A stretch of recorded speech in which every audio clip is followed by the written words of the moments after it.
much comfier than mine. Oh shit! We're starting. Oh no. Oh no! Oh no. Oh my hat! I need to grab my Mountain Dew too. Do either of you guys want your Mountain Dews? No. I don't have a Mountain Dew. Did you give me a Mountain Dew? I got two. Oh. Do you want one? I don't drink Mountain Dew. Okay. Because it's bad. Because it's bad for you. But the only reason why I got it is because Energy. it's got caffeine in it. Energy is needed. Okay. Well, go on YouTube. Okay. Go on YouTube and see if the thing is ready. Our levels look good according to that. Oh, yes, it's on. Do you want me to get to Yeah, may I see it? We're gonna watch ourselves. No. Whoa, that is a delay. Yeah. I am just doing this for. Oh yeah, that's right. Fucking Yeah, Yeah, look, I just reacted. Command C. that was to copy it. Okay. Um, Now go on to Facebook. yeah. Face. Are people gonna? Hold on. Was that your porn? No, furries are us. No. Did you Furries log are out? us. What is this? This is mine. This is my Facebook. Oh yes, log out. Yeah, give me the fuck. Guys, we should have done this like Where the an hour fuck is ago. the? Well, no, we couldn't because we don't have the live URL. Only now do we have the live URL. Okay. Okay, Get the fuck on. Oh my god, this fucking keyboard. Talk, you guys. Well, Adman Noyes. it did.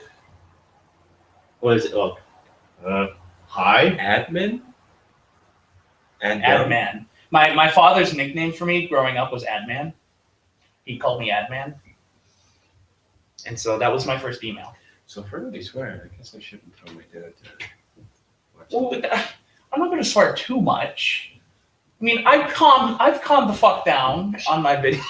Let me text Jen. See, I don't need to bother because I don't think my parents are going to be around to watch it. So Oh shit. Oh, fuck it. fudge it. You guys having fun out there? I hope so. Oh god. Shift. This keyboard is so fucked. It's like I hate my keyboard is based off of a Mac. it's like everything is like shifted over one, and I hate that. Just because it doesn't have a number pad. You're used to your computer having a number pad too. Kind of, yeah. Oh yeah, yep. This isn't. What kind of computer doesn't have a number pad?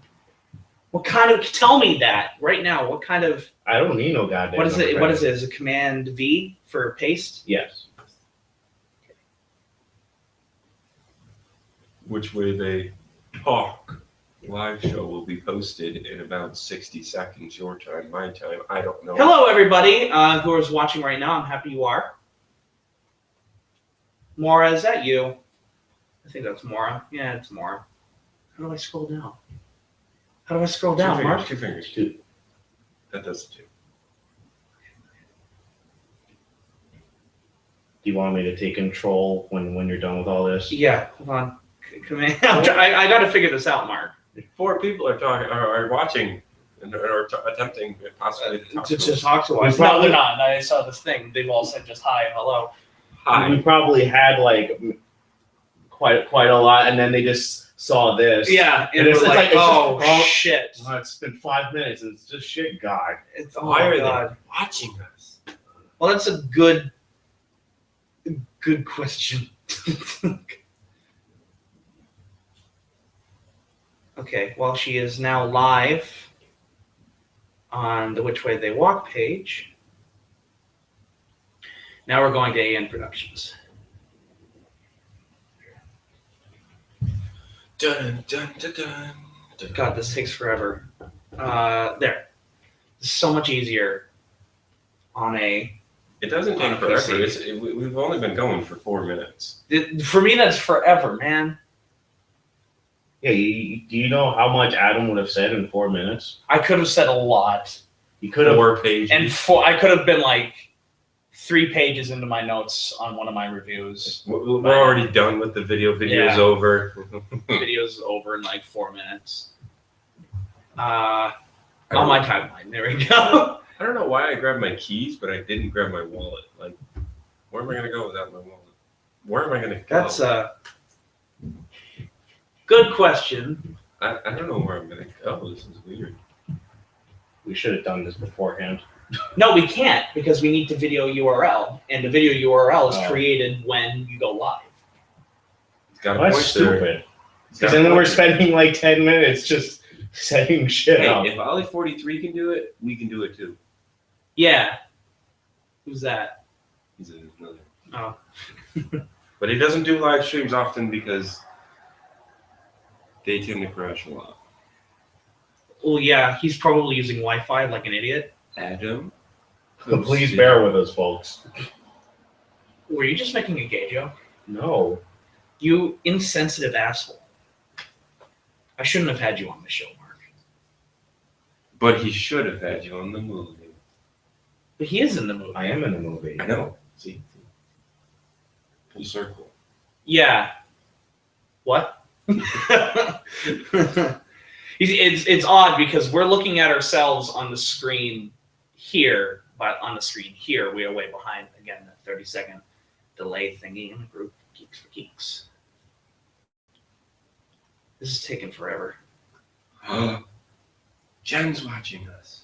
Yay. She's at the gym. She's at the gym? And your name Wait, how- is Jim. Wait. If How is she's that- at the gym How's and that you're possible? here, How is that possible? Did you put the link on Facebook yet? Yeah, that's what I'm doing. Because I just texted my dad and said, he has to share it to his 100 other pages and groups that he's in. Duh. I mean, it's what every man has to do. no, not love, live. Oh my goodness. We are love. We are love. We are Love right now. love right now. We'll do it love. Sending it to my dad. This should be okay. Is that it? Well, I think we're good now. Hopefully. I pray to Jesus. Okay, if you're done. I mean, 6 are watching right 6. Yeah. now. Okay. Oh, look at me just being a moron. You are a moron Mora. on. Texting Oh. on my phone. From Matthew Bennett. This is like watching monkeys try to write on a typewriter. It's true, though. It's undisputably true. Those monkeys could write Shakespeare eventually. No. Well, I guess maybe in like 1,000 years, according to I- Planet of the I Apes. said eventually. Well, the thing is, I do feel like a monkey on a fucking Mac because I don't use Macs at all. Though I can say now that I'm working in the Mac lab, I've been using them a lot more. But hey, but everything feels like shifted over. So talking about the Mac Lab, none of the computers in the Mac Lab can run 4K. None of them can. Well, they're all older models too. And CS6 I doesn't mean, even run 4K. Granted, Which Way They Walk wasn't shot in 4K, so it didn't really bother us any. But like with your commercial you shot and everything, 4K. it really bugged you. Like how are you going to get your footage? 21 clips was 768 gigs. It's a lot. I just want to say that like Which Way They Walk was only like the entire movie was only like 2-point-something gigs, and like this thing was like your commercial is 15 to 30 seconds, right? Yep. Yeah, and it was that. That's insane. That's 4K. That's for you. insane. The 4K looks gorgeous though. But the thing is, most of our TVs and our computers can't even play. Can't 4K even yet. play 4K. My Well, TV is 7. there's something with 4K that I don't like though. Besides the space. And I've noticed, despite that, I've noticed on the 4K movies that I have watched. Well, there's one movie I watched, and that was the Retarded 6. Ridiculous. Ridiculous 6. The Ridiculous 6. That was shot completely on 4K, and then House of Cards, which is the TV show with Kevin Spacey on Netflix, was shot in 4K, and that looks gorgeous. My only problem with 4K is that everything looks so dark. Everything is like you need a lot more light. Yeah. To get 4K, and everything looks so abnormally dark, and I don't like that.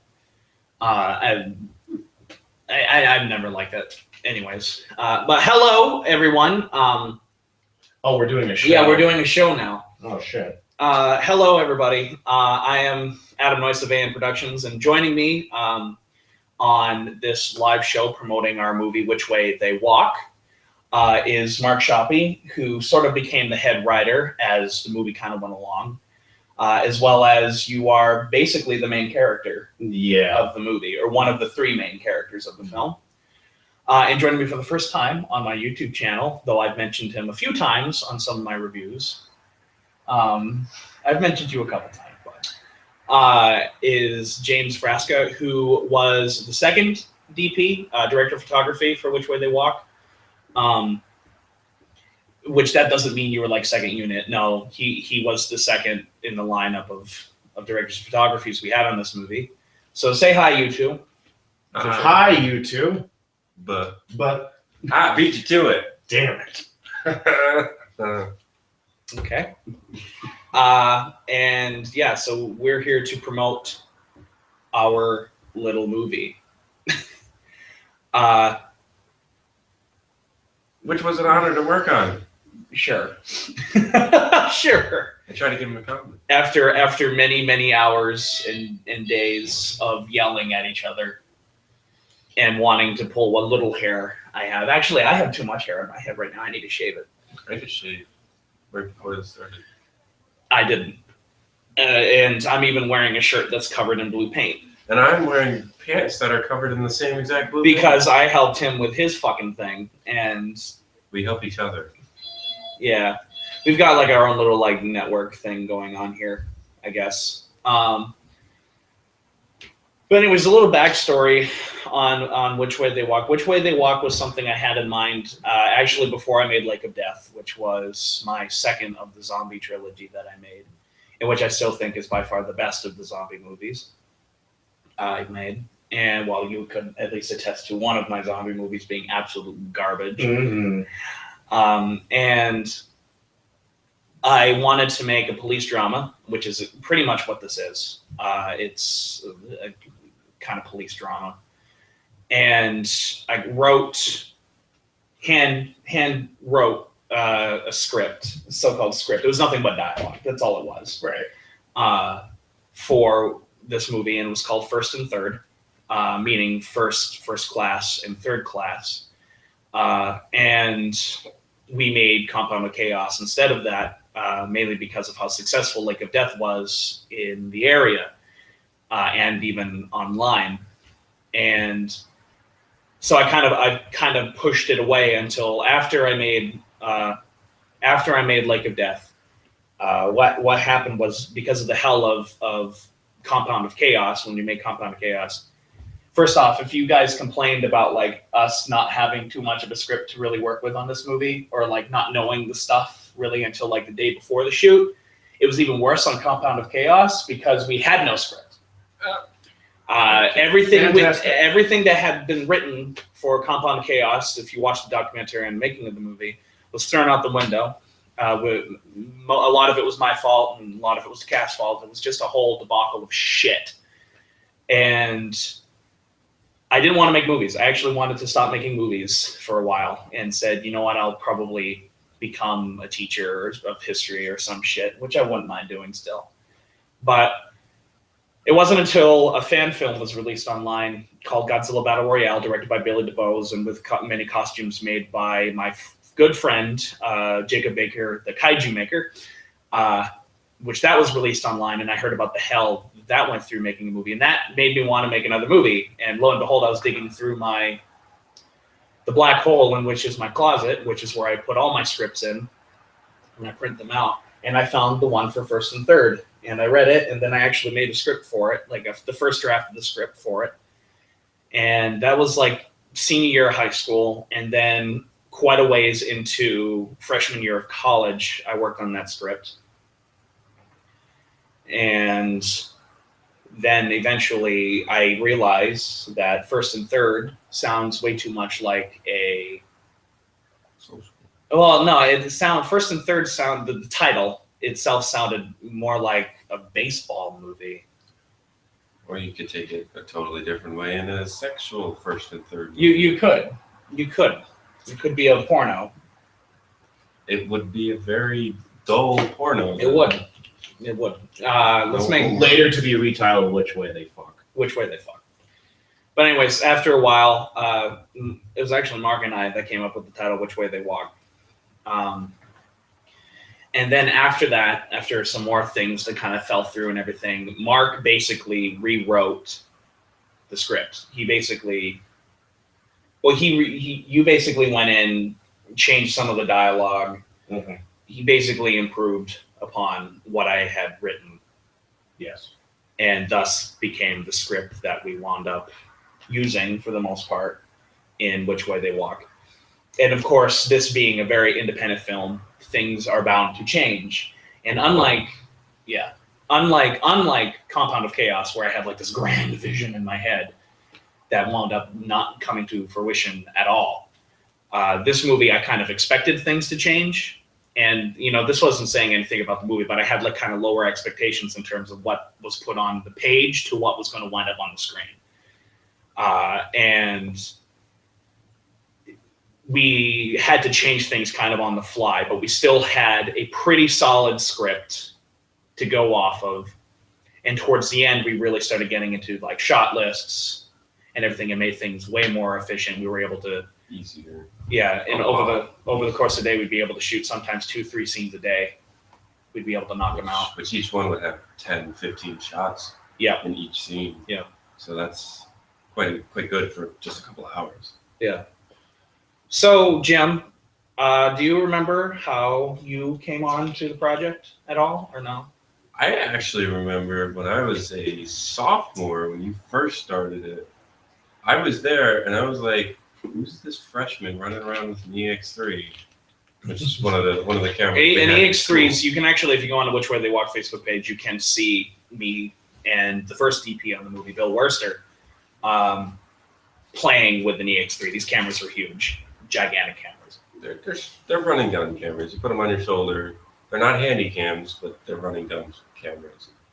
And I helped build the arm for like 20 minutes. Mark's arm, and then I left and never talked to you again until last semester when you asked me to shoot another scene, just one scene as a temporary DP. And then I guess you liked it because you said, hey, can you shoot the rest of it? And I said, yeah. If I remember correctly. It was definitely more complicated stuff behind the scenes, but yeah. I liked your shit. Working with you on the dog collar, really, as much as we were yelling and everything over the course of that. Well, that's totally different story, circumstances. 72-hour film festivals are a load of fun, but yet they're hell on earth when you're actually working on them. Loads of fun, but also loads of fuck. Hey, we won 2 awards for that, though. We did. So we did. I was still a little upset that we didn't get best. What was it? Best screenplay? I don't even remember what we got. We got best overall, and we got best picture. I guess that's what it was. I never. Best audience choice and best overall. That's what we had. That's what we had. Yeah. So 2 awards, 2 out of 4. That's good. And no, it was working with you there. I realized this kid kind of knows what he's doing, and by I know what he's doing, meaning that he can figure things out kind of on the fly. Which we did a lot. Which is important on a set, I think, is being able, because like no matter how much you plan for shit, it's like it's never gonna happen. It's never gonna happen. Murphy's Law is like the most accurate description of a film shoot. Murphy's Law is everything that can go wrong will go wrong, and that's just about every shoot ever. Yeah. Not just for independent people either, but professionally, just about everything that can go wrong will go wrong. Indiana Jones, when the time when Harrison Ford got sick and they totally wiped out that one sword fight scene that he was supposed to have. Yeah. They just shot the guy instead. You just have to do what you do. You only have the location and the equipment for a set amount of time. And if something goes wrong, you have to deal with it because you don't get any more shoot time. You get your X amount of days and that's it. You have to shoot. Exactly. Yeah. So, Mark, how in terms of what you've done on the movie, explain to this lovely audience that we have, which is not many. Not many. That's what I was kind of expecting for this one. It's like 10 people watching. It was pretty good. And so, Mark, just explain what you did on the movie and who you play and how you got the role, because it's kind of a good story. Well, originally I was supposed to just play this one character who was supposed to appear in one scene. It was just one scene because now it was just one scene. What was it? Was he? He was originally in it a little more. Like he had like 2 or 3 scenes, but he only has one in the final cut. But I was supposed to be this other character, but because of other people, because of certain situations, some people couldn't do it, or some people we kind of just let them go after a bit. Mm-hmm. And basically, I ended up becoming one of the main characters. And it's kind of weird because I've never really done acting before. And I feel after watching the film in its entirety like 500 times. Well, yeah, it's kind of difficult because you're my roommate and you see me editing this fucking thing like over and over. Well, it's not just when you're editing, but like when you were done with it. Yeah. When you finally like rendered the whole thing, I've seen it like 5 times. But anyway, after seeing the whole thing through multiple times, I feel very confident in it with how I did in it. Because at first I feel like, I didn't really do that great. Like, it's my first time. I understand that. But actually looking at it now, it's like I did a pretty damn good job. Blowing your own trumpet. Yeah. Yeah. But I'm a drummer.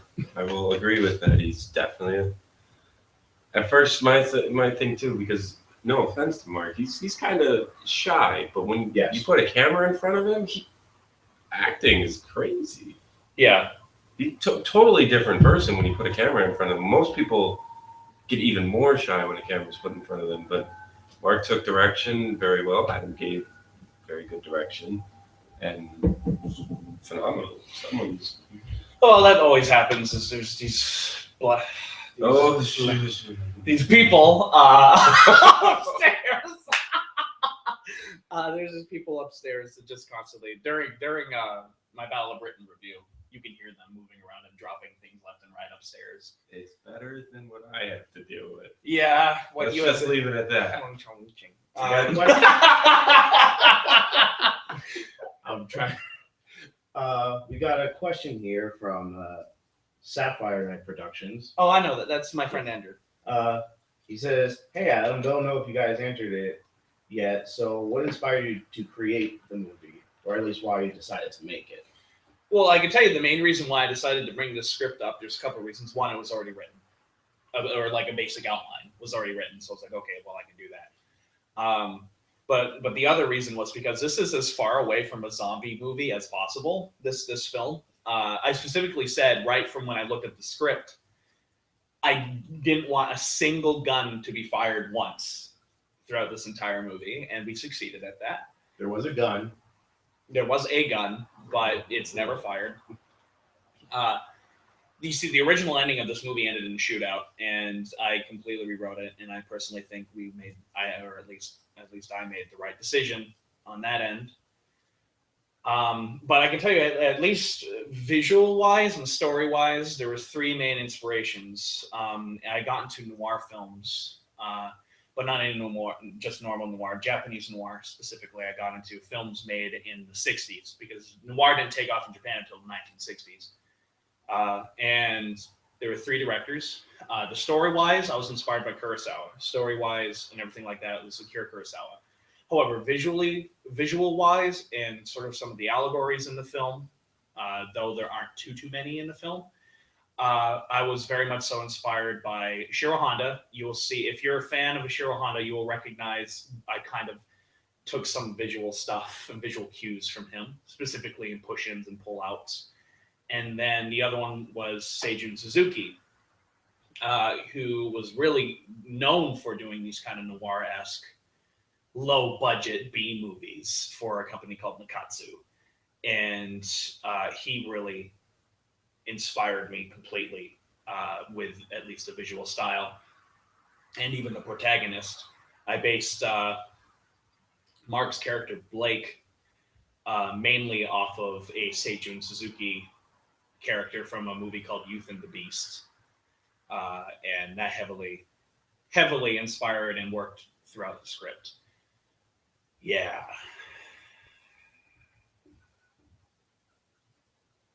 There's a lot of shit when it comes to making a movie. Are we coming in good, guys, by the way, at least audio-wise? Because, I mean, if the video isn't bad, that's fine, but...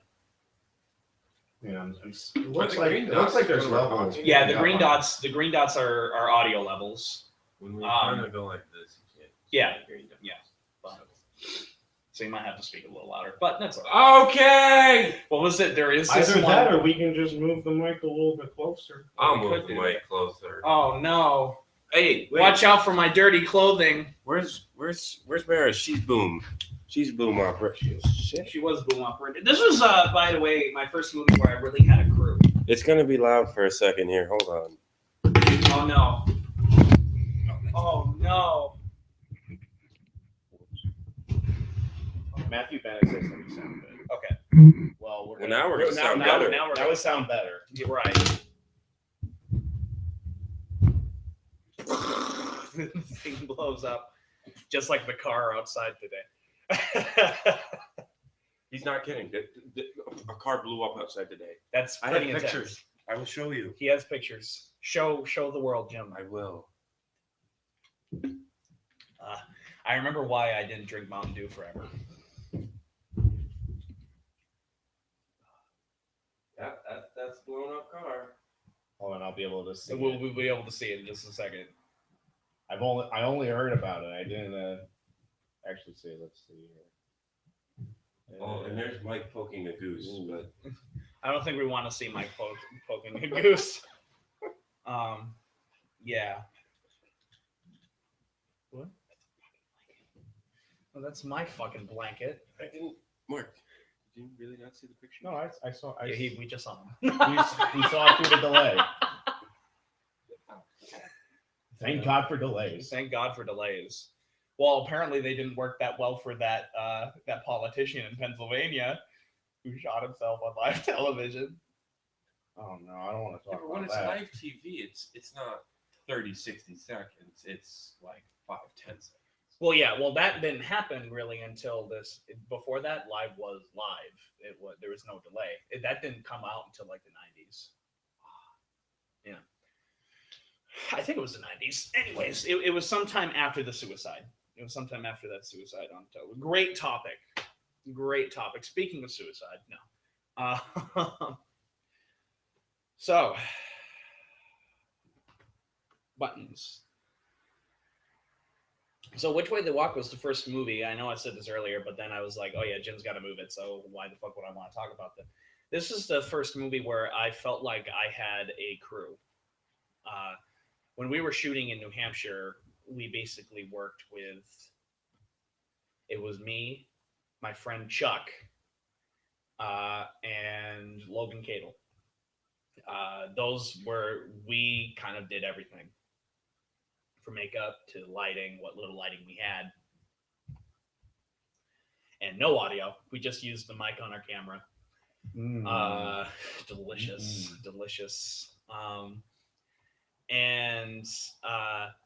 this was the first movie where we really had a crew, where we had, for the most part, people kind of moving lights around. You definitely had a regular crew. Yeah, a regular About crew that 6 would always people. show up. Yeah, they would always show up, and that was one of the benefits of going here, is that a lot of people genuinely want to work on movies, and if you just meet the right people, they will make it with you.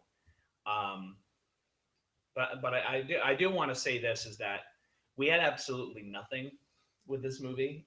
Let's see, Compound of Chaos cost me about $1,200 to make, and that it took me a while to break even on that because it wasn't anywhere near as of a success that I hoped it would be.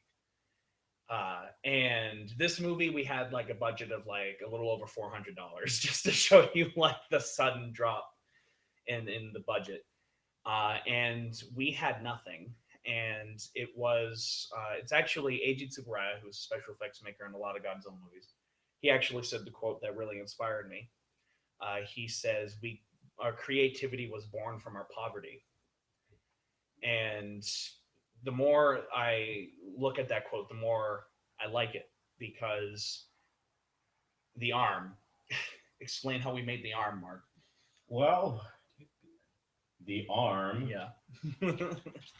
The arm is made out of red Solo cups covered with duct tape. Duct tape. A lot of duct tape. I like duct tape. What? I like duct tape. I love duct tape too. Well, you made masks. I made masks. I made boats. You might need to speak up a Bags. little. You might need to speak up a little more. I've made boats. I've made bags. I've made masks.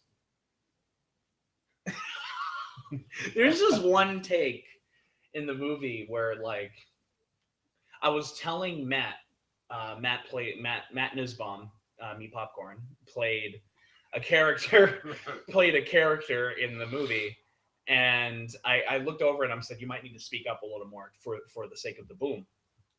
And Jim, for some reason, started screaming, like, all of a sudden started yelling everything that he was doing, like, get the frame rate! And I was like, what?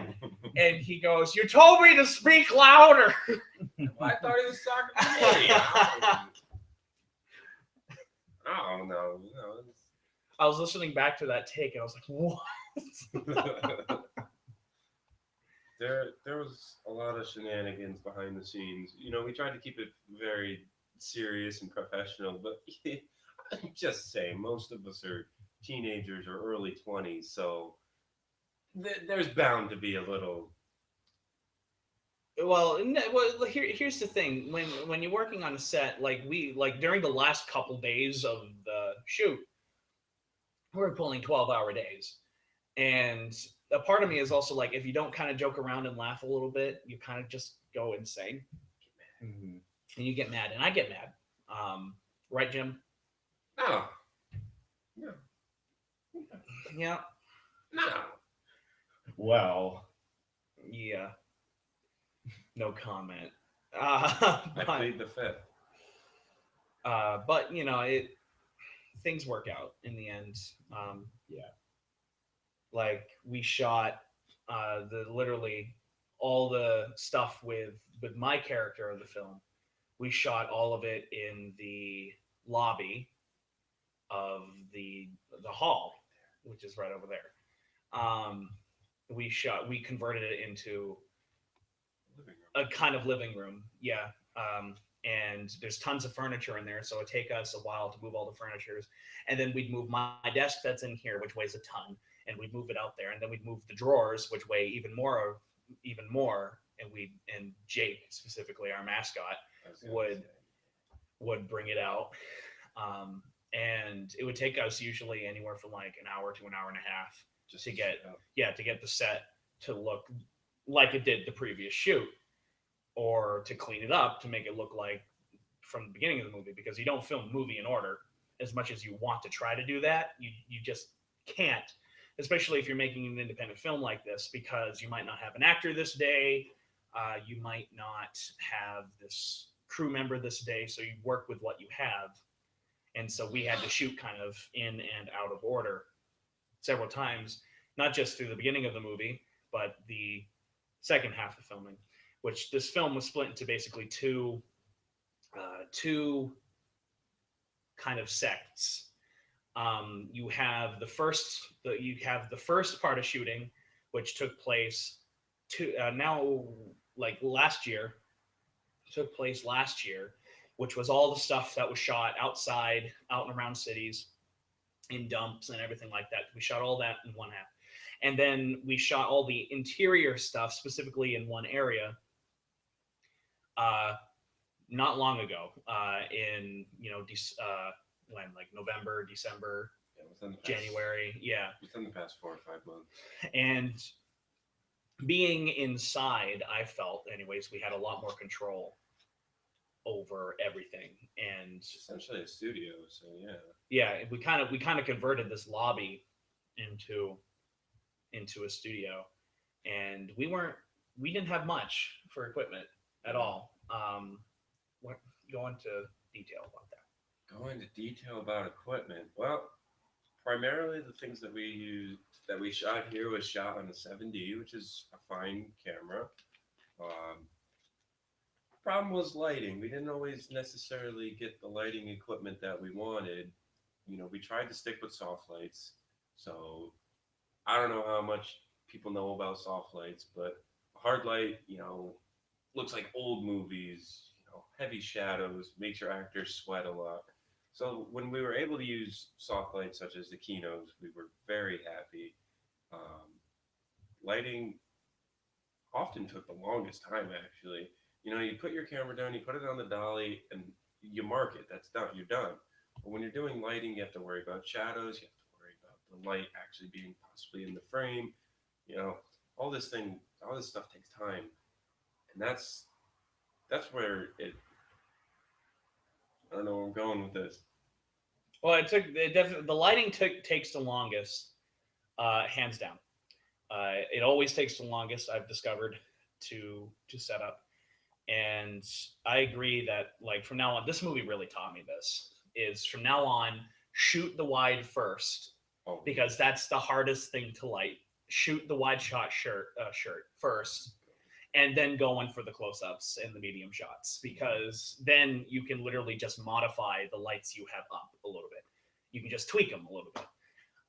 And I definitely will use that process from now on whenever I make a movie or something, because lighting would drive me nuts. It would just take so long. And I'm so used to running and gunning that it would drive me nuts just sitting there waiting to do a lot of stuff, because when you're the director, you're supposed to focus just on like the actors and the script and stuff.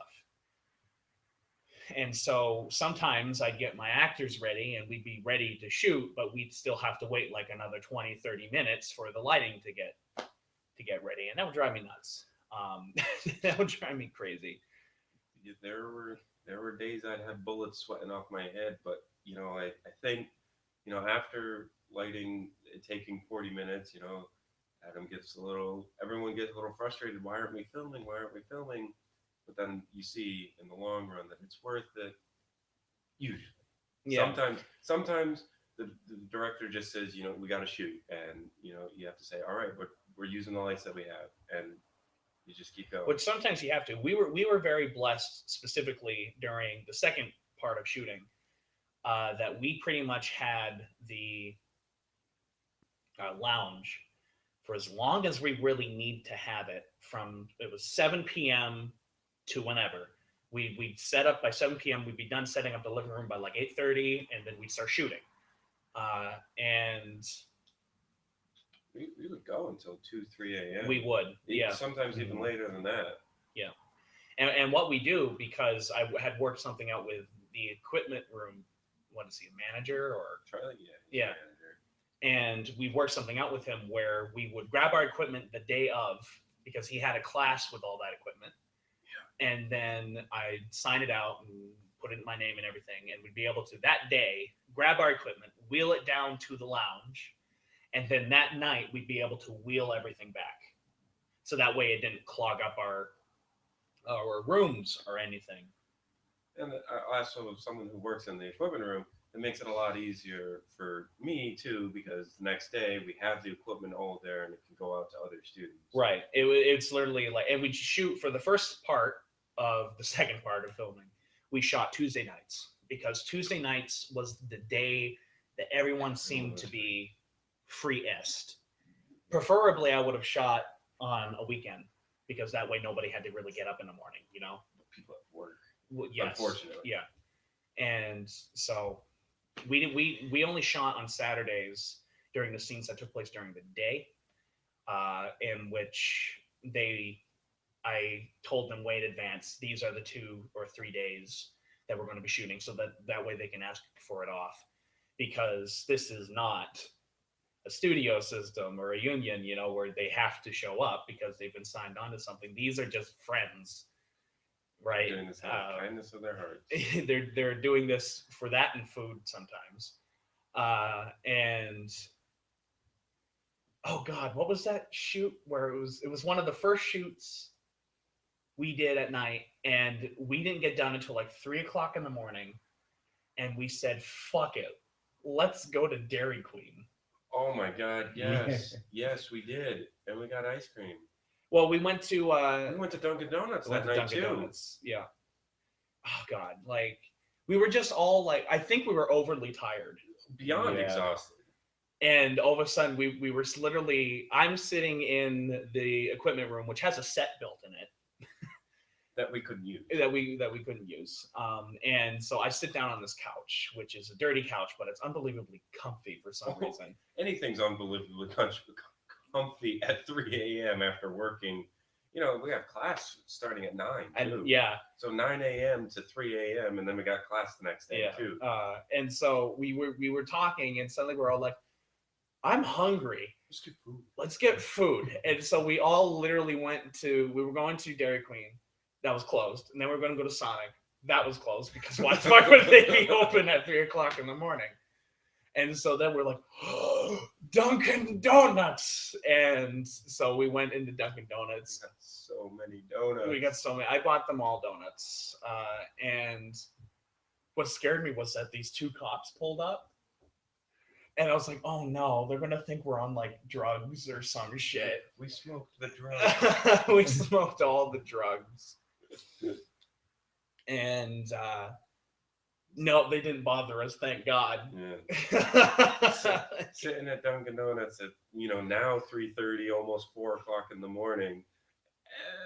It's kind of sketchy. It's terrifying. Well, having them pull up, I was like, oh, everyone God. Act natural. Everyone. In other words, stuff Jake underneath the table. Oh my God, Jake is an amazing. Stop Jake from talking about penises or something like that. She's kind of like our mascot, which I will miss him because he's leaving next semester, and I will definitely miss him. We can't underappreciate Jake. We could praise him until the end of time, and that wouldn't be enough appreciation for everything that he did. Yeah. He drove people places. He provided food. He provided a location. He provided everything just out of the kindness of his heart.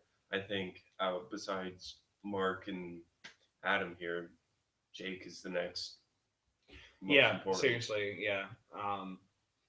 Which, just to promote what type of work he does, you should type up the watermelon. Do it right now. Do it right now. No. Best 8 minutes of your life. That definitely was something. I was just looking up the number of people who were watching. They're at 9. Oh well. Yeah, 9. 9. Hitler. Yes, I know what you're doing. So yeah. I got that from JonTron. Of course you did. Guys, I just found JonTron, and he stopped making things like a year ago. Well, except for Starcade, but that doesn't count as that shit. Is this shit? I didn't. Is it? Is our movie shit? Our movie might be shit. Wait, what? What if our movie's shit? And everyone here is like, yeah, we're all prepared for it. Then they watch it and they're like, oh my god, this is like the Batman v Superman of independent movies.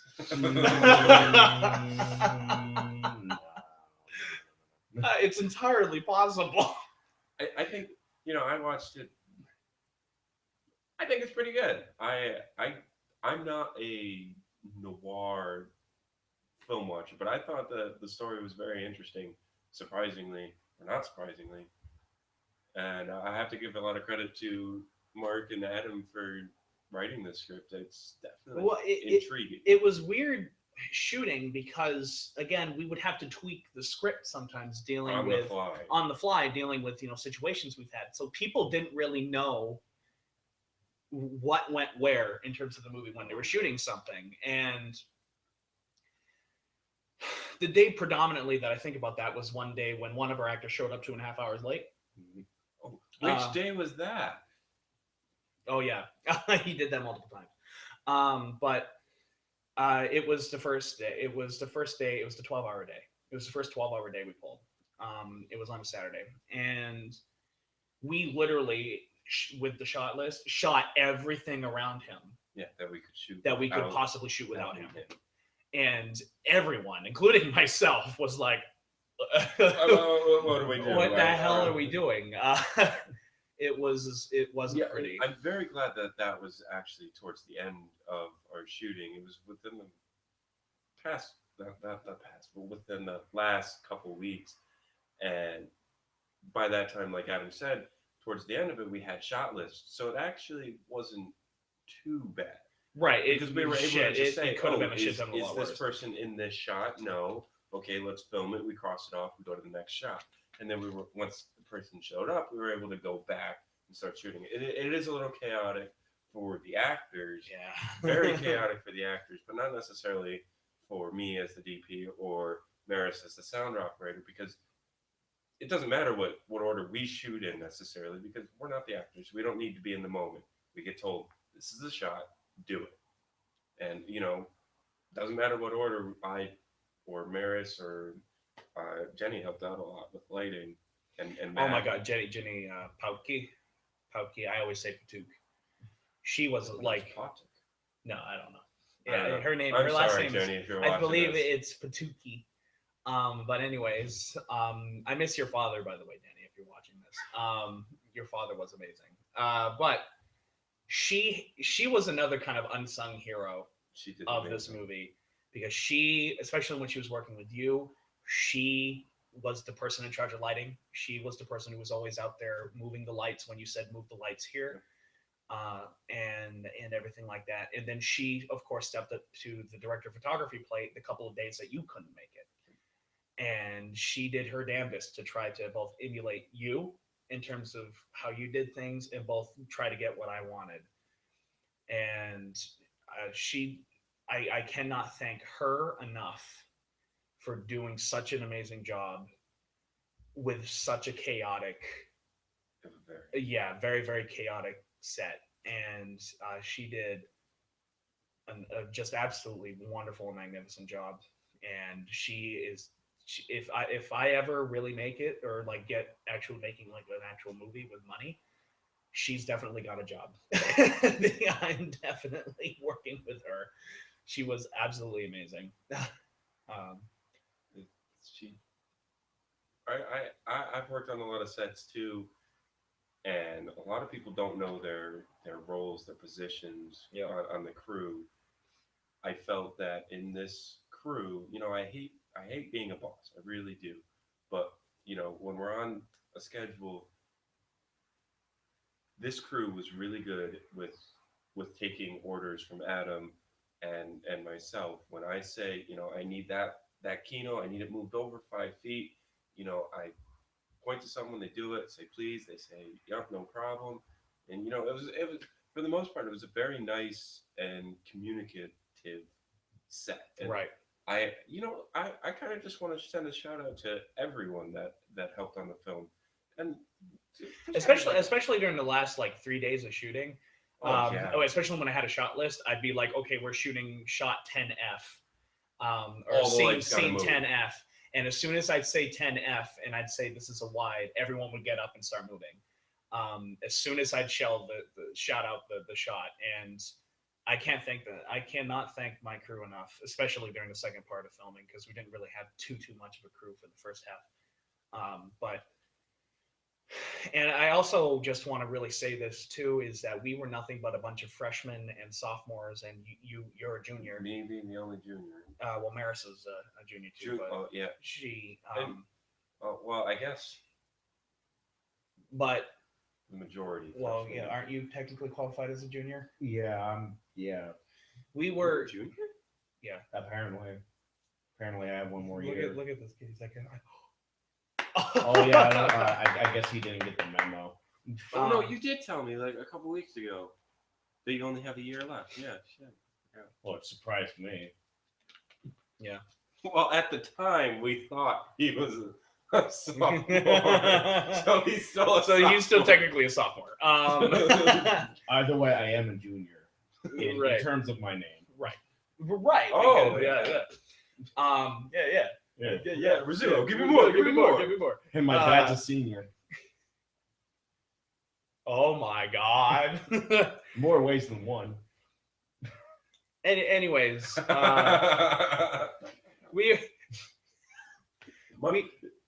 Can I just say? Go ahead. Go ahead. Just say it.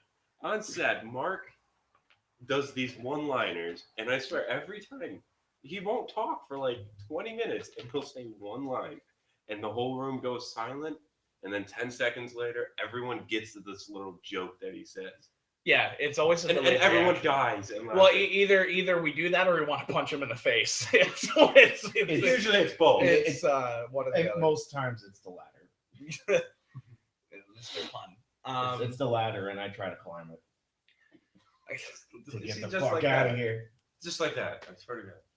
There are moments, Mark, where I just want to take this bottle and just shove it right down your throat. Hey, anything. I get some is a Mountain Dew. dildo if you're brave enough. Anything is a dildo if you're brave enough, yes, including the school, Including the actual school. We were shooting Brendan's scene when we first thought of that. Yes, right? it was. Yep.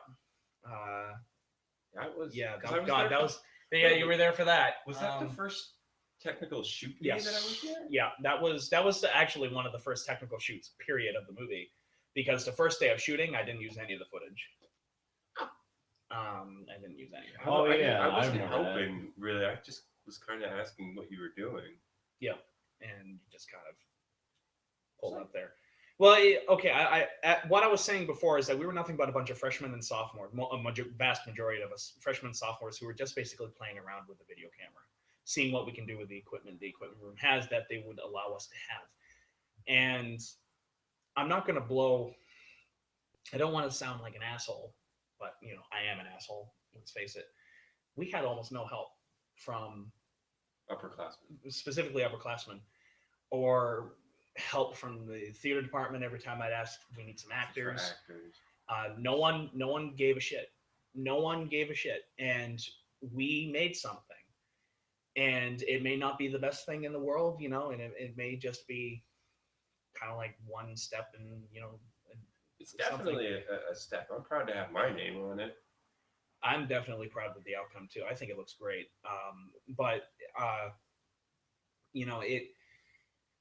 The fact that we made something is just a testament to us, and a testament to the crew, and a testament to those who really believed in us. And there was really one professor that I do want to really call out and thank, even though he's not watching, and you'll probably never really watch this anyways, that really supported us, and that was Professor Rizzuto. And right from the get-go, when I said I had this idea for a feature film that I've been writing forever, he said, do it. Just do it. And I'd go to him for advice, and he'd give me advice on the script, or he'd tell me do this first and then move on to this. He, from day one, said, make this movie, and I know you can do it. And I just have to give a shout out to him. And he's definitely, I am not afraid to say that he made it in the special thanks list at the very beginning of the movie. He really did give us support for this movie. We really didn't get the support of like the equipment room or the other professors until Much well later. until well into the second part of shooting, when we started really working things out, and some people even got kind of a whiff of what we were doing. And yeah, we made something, you know. we I kind of felt like a George Romero making Night of the Living Dead, where he'd just get his friends together every weekend and they'd shoot in this abandoned house, and they just made a movie with an old junk camera and leftover B-roll footage, leftover film. Like, if they didn't use a whole reel, stock footage. yeah. Well, what they Not stock footage. it's the leftover reels. yeah, whatever was left over from that wasn't from the shot. 300 foot. Yeah, they'd combine it and put it into a reel, and all they did the entire movie was just shot on that stuff. And it was just him and a bunch of friends going out there and making movies. And look, he made an absolute classic. And not that this movie's going to be a classic. I mean, it might explode. That'd be fucking awesome. But it just there's something that tickles my fancy when it comes to the fact that we didn't have much for help, but yet we still made it. I at least when I joined, and I know that there's a lot more help when I joined too. He's not emphasizing enough of, we had a crew of 6 people. Yep. On a day that we had all of our crew members show up, which is a nice small tight crew, but like he said, we had to move all of this stuff, and just setting up at the beginning of the day takes an hour and a half. If we had 8, 9, 10 people, it would have been a little bit faster. It would have been, yeah.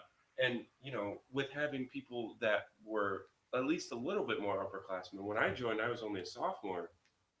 So I'm still learning. We're all still learning. And if we had even one senior show up for a day to say, this is the proper way to set up the light, here's how you want to frame this, and then I could base it off of that, instead of having to say, I don't want to say waste time, but instead of having to set up the shot and set up the light and then tweak it for 10, 15 minutes when we could be filming, it would have been a lot easier and a lot smoother if we had help. I'm not saying that I'm not proud of what we came out with, because I think it came out fantastic. And like I said, great job to our crew. Yeah. I mean, as much as I was saying this, at the same time, I'm also almost happy that we didn't, because I learned so much making this movie. Me too. I learned more than I ever thought I could, which is mainly why I'm actually going here, is because not for the actual schooling, but for the equipment and for meeting some people and, trying to work on something and playing around with stuff. And I learned more making this movie, and not just in terms of filmmaking wise, but also in terms of, budgeting, in terms of, going out and talking to people about locations and everything like that. I learned more about communicating and everything like that through this movie than I think I learned about anything in high school, the 4 years I was in high school. Well, I have to say that we're college students, obviously. This semester, none of my classes gave me a project to go out and be on a film. So having this opportunity to work on a feature-length film is ecstatic for me. I hate to say, for personal benefits, but, I'm helping Adam. Adam's helping me. Like he said, he helped me a couple weeks ago working on a set because I'm helping him. It's a very, you scratch my back, I scratch your back kind of business. Those are the kind of people that I want, really, are the people who are like, I'm going to help you, but it's also going to advance me at the same time. I want people who want to get better at what they're doing. Right. Like, I want people to work with who want to genuinely get better at what they're doing, and people who want to learn from what you're doing, or people that want to better themselves from working with you.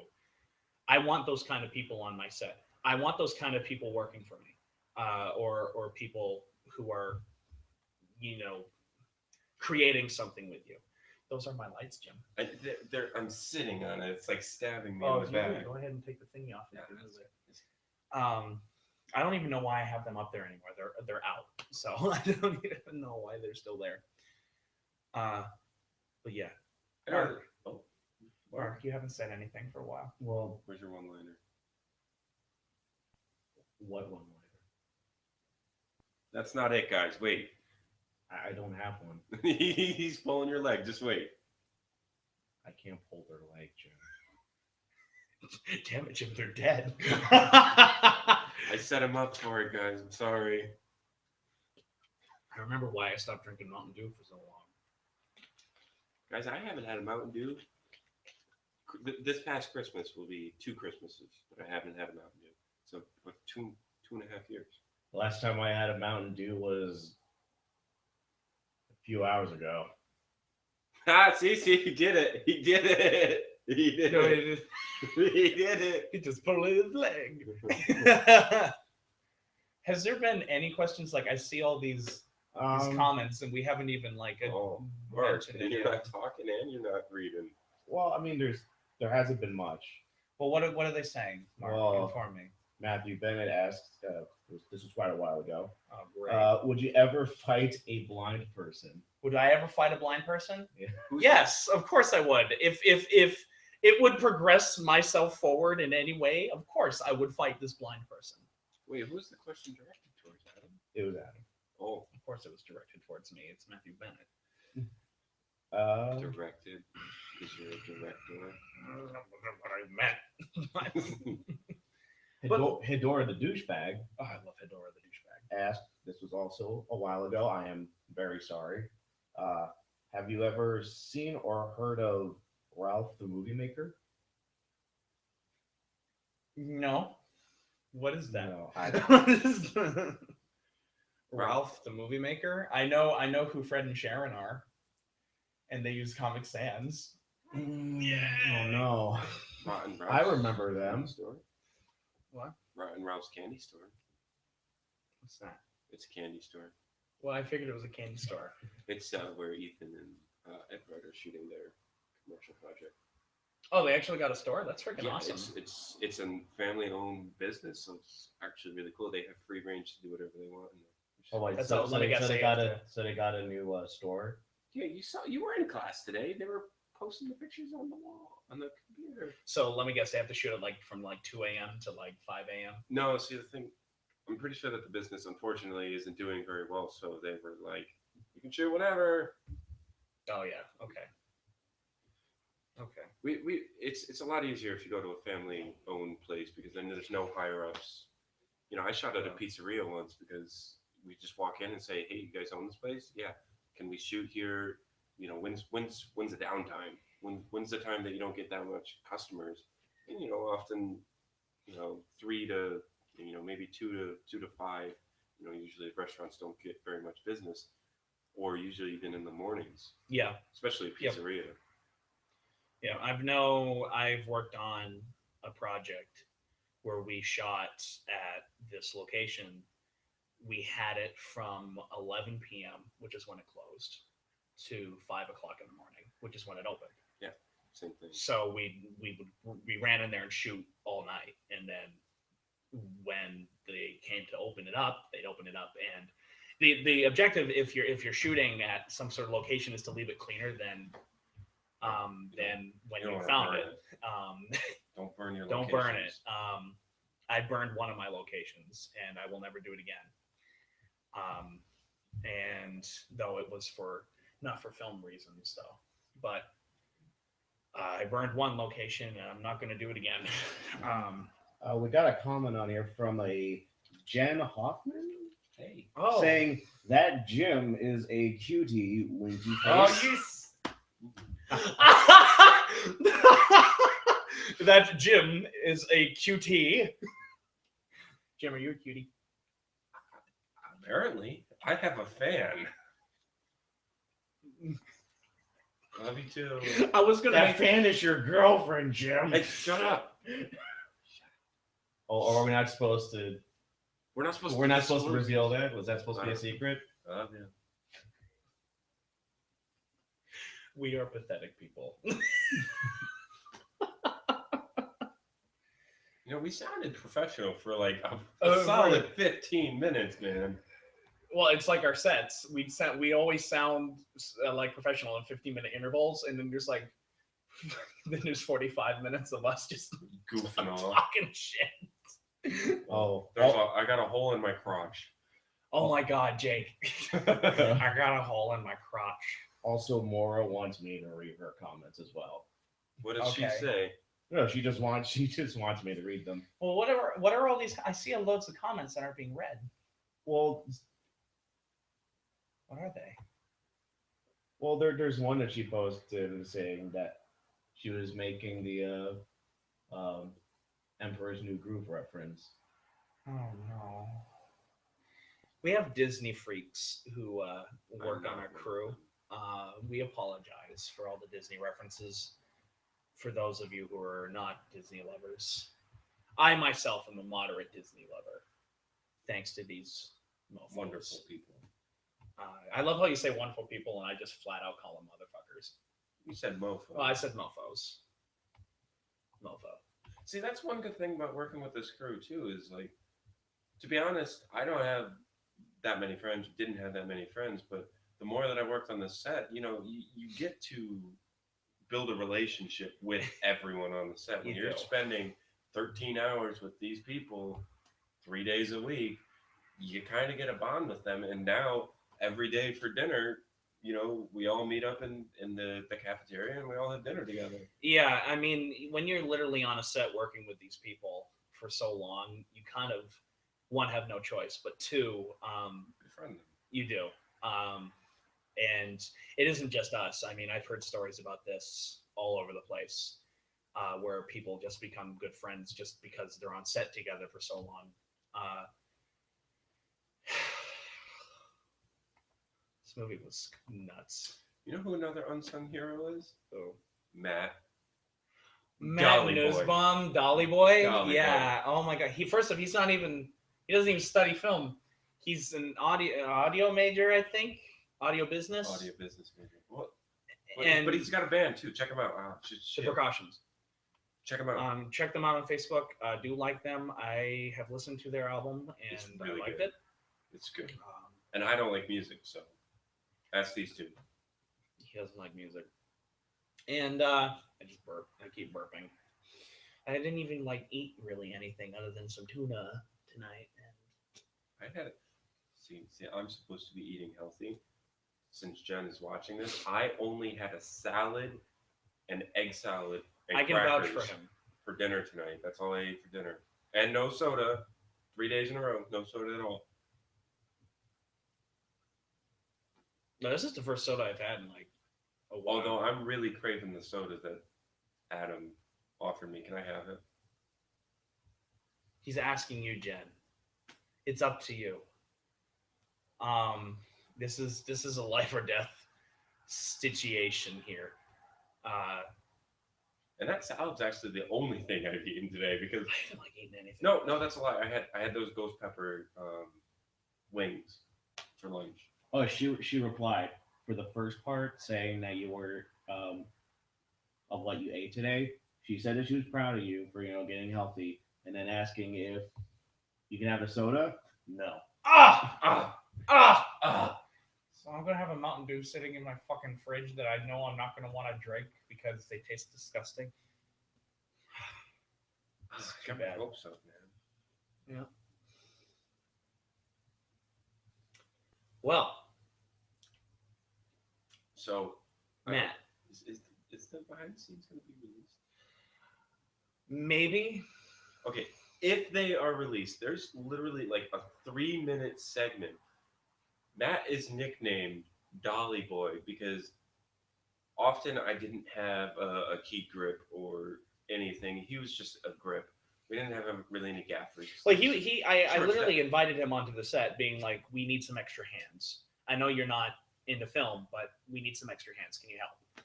And him being a good sport was like, He "Yeah." was down for it.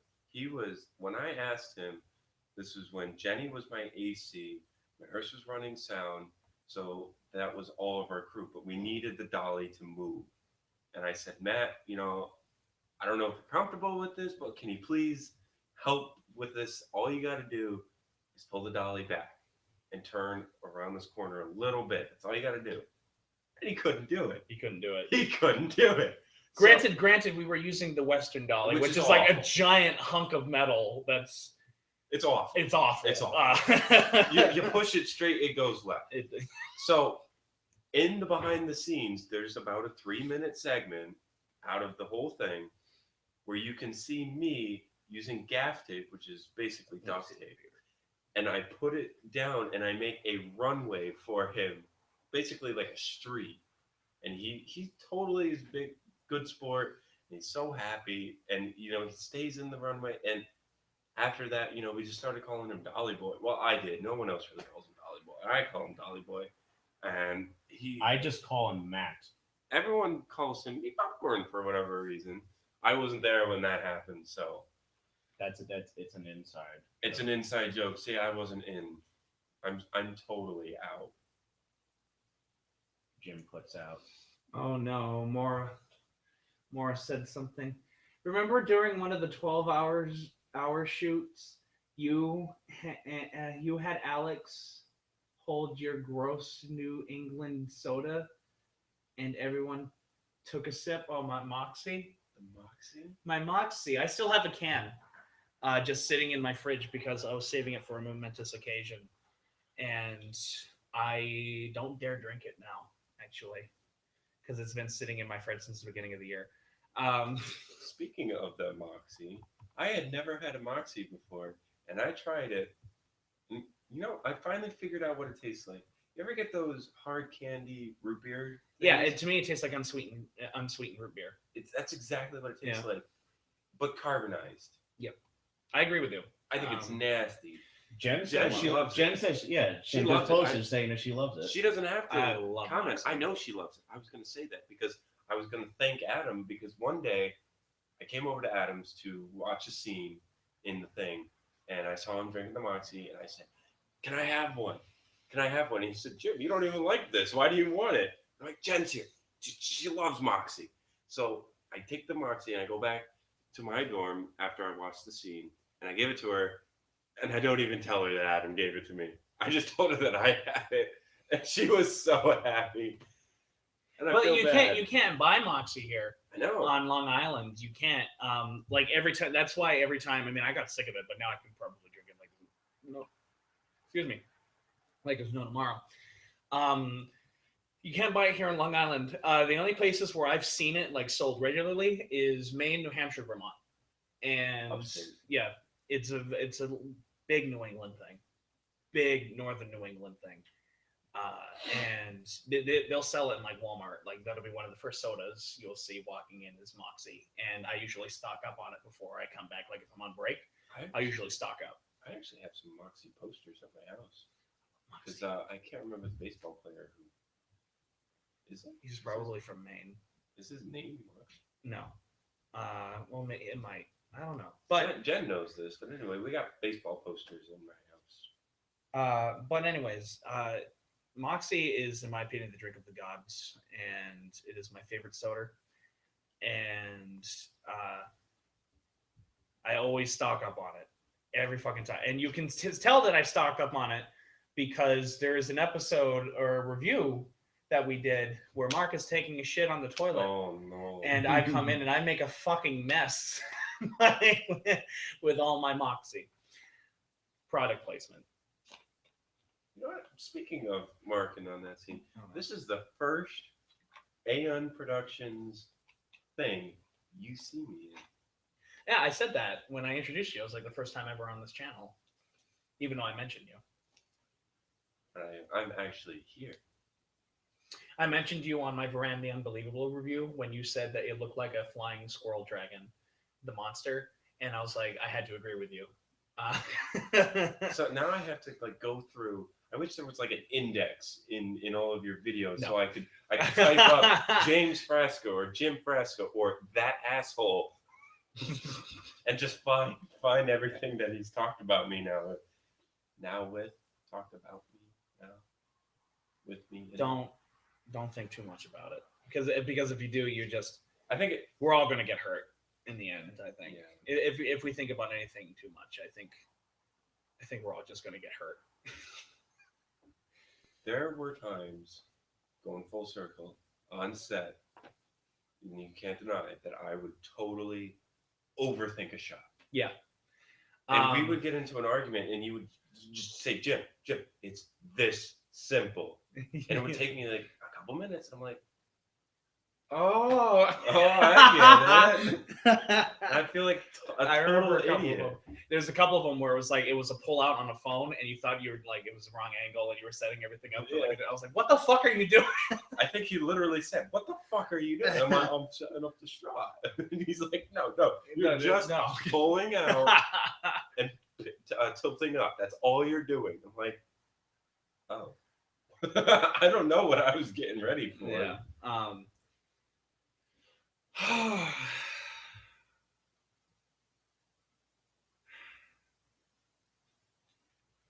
Here's to you guys.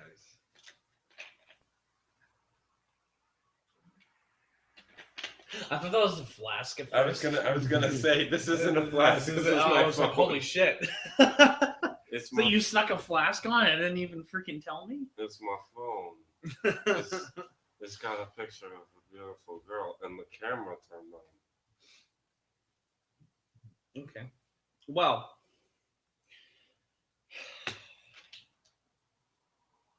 I don't even know why I fucking have that. Selfie. Okay. Wait. Wait. It's about to happen. It's about to happen. Wait, is it really? Yeah.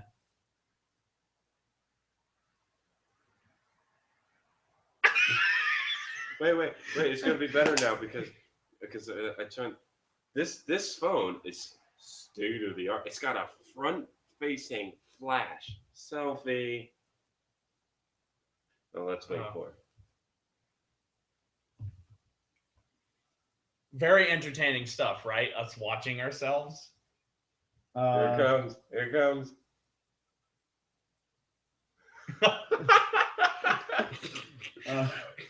We look retarded when we do that. Sharktooth 90210. Oh no, not him. Ignore him. Okay. Ignore him.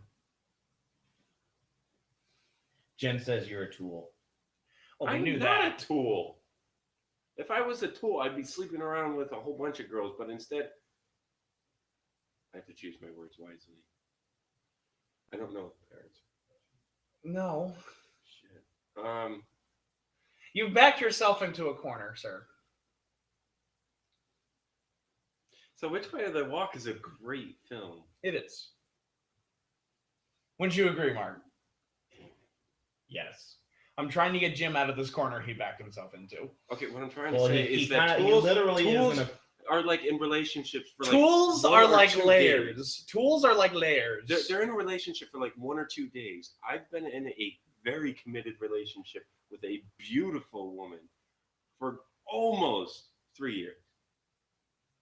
2.5. better than me. Damn straight. I have no comment.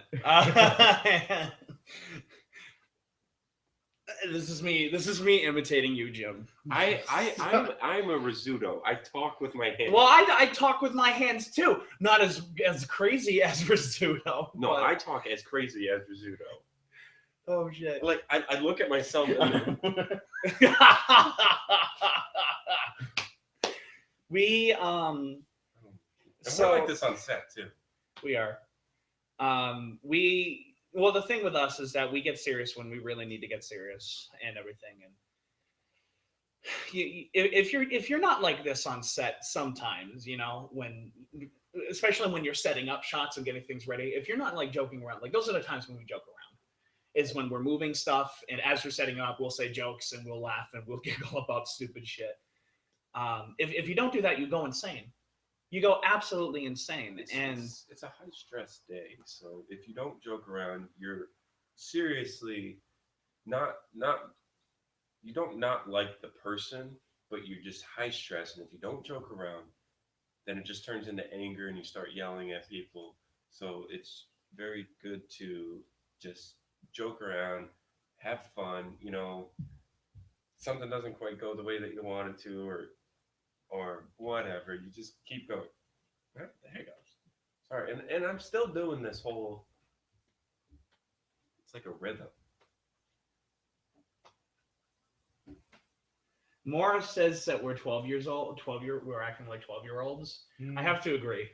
12-year-olds are like. Yo, we got to throw some more dick jokes out there. We got to say, Yeah. your mom. Whereas I wish Jake was here because Jake would be talking about sex. He'd be talking about his dick. He would. No, this is what I mean by Jake is our mascot, by the way. During those times when we were like really, really, really stressed out and we were really getting these shots, he would say something that would just make us laugh. He is really good at being able to make something awkwardly funny. Yep. And it would always it would make us relax a little bit because, I'd be tensed up and I'd be ready to just about kill somebody. Or an actor would be pissed off, or everyone would just be like one giant angry mob that if one more thing went wrong, we'd probably all kill each other and leave. And then all of a sudden Jake would say something and we'd all laugh and then we get back to business. And it is very important on a set. It is important to be serious, don't get me wrong. Hands down, it is very important. You are dead serious. You know what you're doing on set, but it is, don't be afraid to have fun either. Like, if there's anything I'm learning from Huber and shit, I'm like, he's always like, you got to be like dead serious and everything like that. And I'm like, it's also good to be able to laugh. I mean, if you're on like a real professional set, like a really, really professional set where you're working with the union and everything like that, which I've made it very clear that I hate unions. But if you're working on like a real big set, yes, you have to be really serious. But at the same time, I'm like, don't be afraid to laugh once in a while, When you're working on a bigger set, you're gonna have your PAs and you're gonna have your gaffers, and all they do is they set up the shot. When they're doing the shot, whatever their couple takes are, that's when they can have fun. They can go off the set, they can have their jokes, and it's the vice versa. When they're setting up the next shot, the director, the actor, DP, the AC, that's when they can have fun and joke around. And often that's what it was on our set. And, it was. The actors and Adam would be talking, and I would be doing whatever with Jenny or Maris, Alex, and we would often we're doing our job. Their job is necessarily done. Because like Adam said previously, when we're setting up a shot, sometimes the actors are ready 20, 30 minutes before I'm ready to start shooting. So boredom ensues. So you have a little fun. As long as, when you're supposed to be working, you're working. It's totally fine to have fun on a set. Yeah. Well, it kind of, you actually just brought this up, and I want to bring this up. This is actually how working on sets work, is that there's often teams. There's like the acting part of the team, and the director and the DP, and then there's like the actual crew part of the job.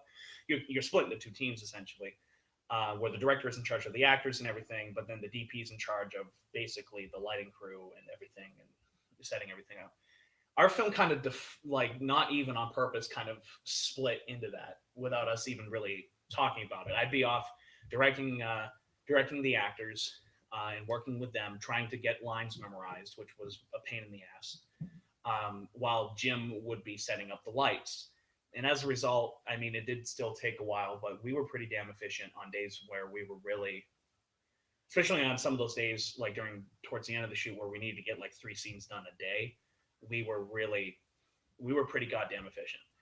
And with a good shot list at hand so we could look at it. And we also had some reference pictures to like what I wanted the shot to look like. It really came through. And I really do think that the best stuff in this movie takes place within that living room set. The best stuff of this movie takes place in that set, not just because I did it. And it's only because he's in it. It's only because I'm in it. All right, let's face it. Adam, if you're not, I got a question. Actually, a good question. From John Isaacson, asking how long it took to make the movie and how long to prepare in pre-production and how many like script revisions. Well, I can tell you right now, I think there was close to 4 script revisions in terms of the thing. This film really taught me not to go with first drafts on anything. Never go, because the first drafts of Which Way They Walk were utter shit.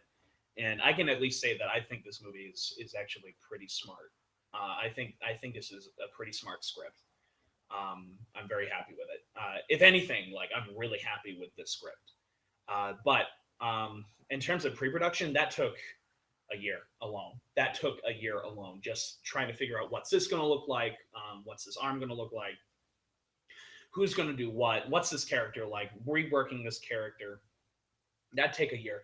So in total, this movie took, including pre-production and post-production and everything, like 2 years to make.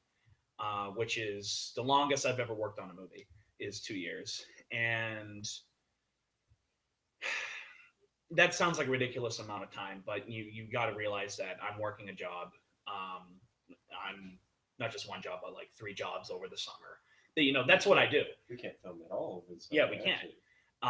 Which is what happened. We started shooting. That's 6 months right there. Yeah, we started shooting. Which Way They Walk second half of freshman year. And then we resumed sophomore year. So really it took us probably like, in terms of production of the movie, actual production of the movie, like a true year to shoot. And which is normal, actually. That's actually pretty normal. But we would be, over the summer, as I said, I'm working 3 jobs. That's how I save my money up to make these movies, is I work so much over the summer. And I used that money to spend it on the movie. And again, as Jim said, we're not with each other at all. We're spread all over the country. Most of us are dormers. Yeah. So we go to bumblefuck nowhere. And so we don't really do anything, or we can't really work on it over the summer. I was actually very happy that I had summer break, because it made me kind of go back and like realize I need to change this again. I need to add this. This needs to be changed to compensate for this. And the biggest example of that is actually Mark's character. It was really over that summer that I realized the main character of this movie should not be the character that was the main character. It should be Mark's character. Because originally the character that was supposed to be the main character was a character named Vince Elliott.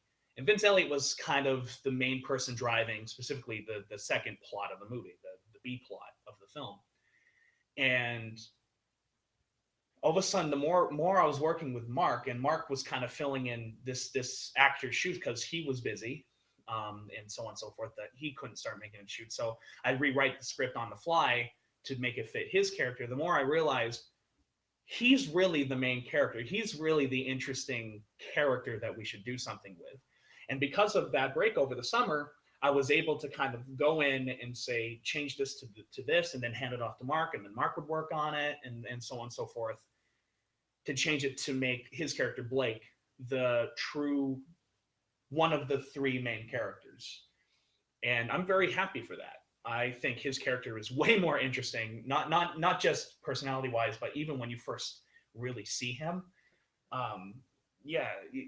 He's got a bit of an arc. I mean, there's 3 main characters, and each one has their own kind of arc, be it their rise or be it their fall. And everyone else in this is really there to both progress the plot and also to be kind of like checks and balances for these 3 characters. Which, of course, having that summer break really gave me time to really hone in on who we focus on, who the movie focuses on, or how they act. And then Mark really pulled it out with his rewrite of the script, specifically with the stuff that takes place inside the living room set. Those stuff were the ones that that was like the ones that I was rewriting. Right. Yeah, specifically those scenes, because if you really look at it, those are the most important scenes in the movie. Yeah, those sequences, and Mark did an amazing job rewriting those scenes. I retweaked them. Of course, I retweaked them a bit depending on what we had to work with in a set. Yeah. Which unfortunately, with such a B, Z grade movie like this, you have to do that. So yeah, you work with what you got. And so yeah, this movie in total, after that huge spiel, took like 2 years to make. Like 2 years to truly make. Jim? Yeah. Is there someone in your family named John? John Frasca? Yeah. Yep. Oh, no. Who's that? That's my dad. He says he got the hand thing from him. Yeah. Yeah. Yeah. I wish my pop was watching this.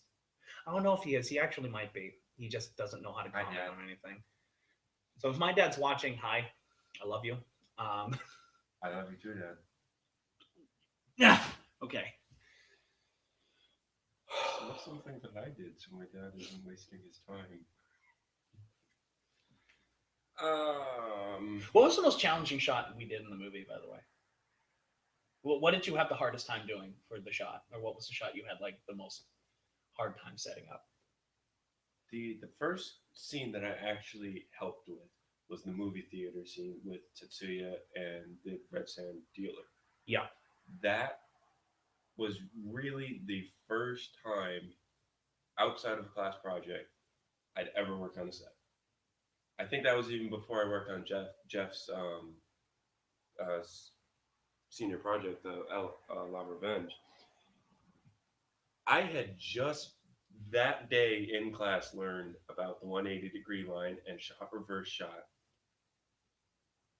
And we used my camera, which, full circle here, my dad bought for me for Christmas that year. Canon T3i, which, although it is a good camera, It's a DSLR, right? yeah, it's Yeah, a DSLR. that's what I thought. It's similar to the 7D or the 5D, except the 7D and the 5D are a lot better. It's not very good in low light, and I also only had the kit lens, which only goes down to a 5.6, which is awful. Probably sounds like complete gibberish to a lot of you watching. It's It's important stuff.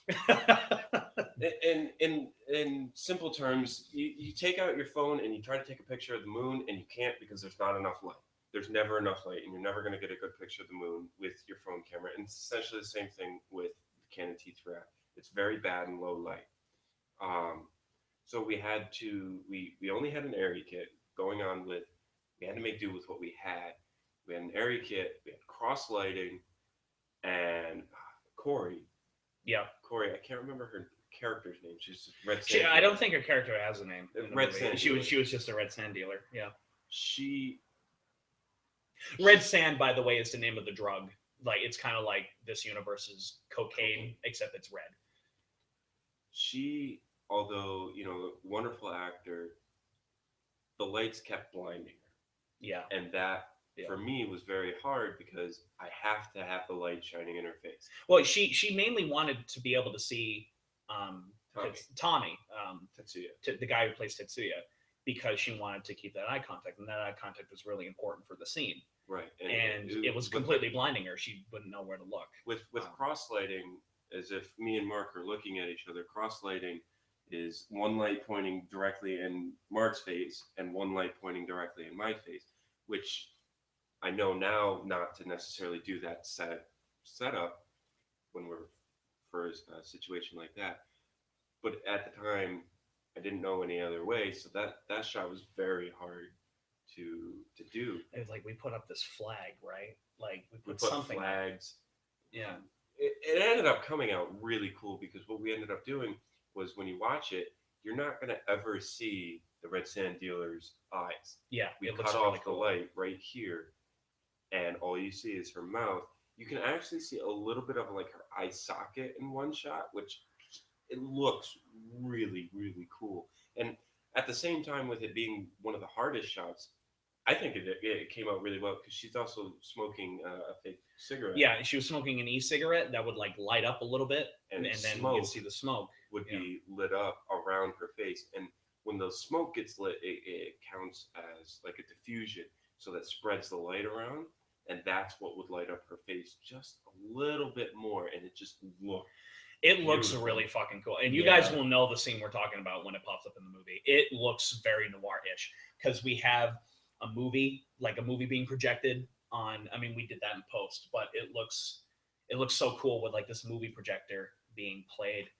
Right. And it's so the scene that's playing is so symbolic. What's going on in the movie is also very symbolic to what's going on in the movie, the actual movie, Which Way They Walk. And for everyone's reference out there, they know who Patrick Galvin is, who I do a lot of my reviews with. Yes, it is his movie. I asked for his permission to use it, and he gave me permission. The dinosaur. Patrick is a cool dude. Patrick is a really cool dude. I've watched his reviews too. He's fun, and he does amazing stop motion. Yeah, that's what his specialty. He loves doing that shit. So John is asking again. He's asking your inspirations because he came in a little bit late, so he probably missed when you originally said it. So Yeah, you probably won't know who these people are, but they worked a lot on specifically like Japanese crime noir films. There's 3 directors. I'm going to say their names again, but you probably won't know who they are. Akira Kurosawa, he inspired me in terms of the story. And we also have Shiro Honda, who directed a lot of giant monster movies. But he had Godzilla. He directed Godzilla. But his visual style influenced me. And then another director named Seijun Suzuki really influenced me, especially in his character. Mm-hmm. There's this character from a movie he made called Youth and the Beast, where this character very much acts like Blake. Very much influenced the character of Blake, Mark's character. There's a lot of inspirations with making a movie like this. It's not just like those 3 things. It's not just cut and dry. For example, the scene we just talked about with the lighting where you don't see her eyes, but you just see like the lower part of her face. That I wanted a shot like that because there's something similar to that kind of lighting in a movie called Papillon, starring Steve McQueen, which is a movie that influenced me like there's no tomorrow. I used to watch that movie all the time when I was a kid. And there's a scene where this man has leprosy, and Steve McQueen's character talks to him to see if they can get a boat. And you only see the lower part of his face. And all of a sudden he leans forward, and you can just barely see just how the leprosy, which is basically your skin rotting away, all over his face. And just barely reveals it when he starts smoking a cigar. You can see the smoke and everything. That, for example, really inspired the lighting during that sequence.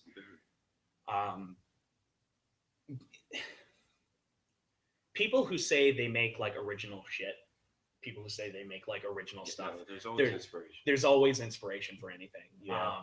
intentional or not. It's just, even if you're just watching a movie and it influenced you, it will probably influence what you wind up, the style of cinematography that you wind up making. For example, I use a lot of symmetry in or like the imagery of kind of like triangles as well. I have a lot of like these kind of triangle and a lot of these kind of 1-point perspective shots because I grew up watching a lot of Stanley Kubrick. And I wasn't even thinking Kubrick when I was making this movie at all. But it turned out that it just kind of worked with the theme of the movie, hence why the movie's called Which Way to Walk. There's a lot of these shots of people walking from point A to point B where it's like a straight kind of like 1-point perspective shot. I don't want to call it my favorite shot, but it's right up there, is the scene where the train goes by you. yes, When the camera turns around and you start walking down, that sidewalk, it's perfect parallel lines going off into the distance.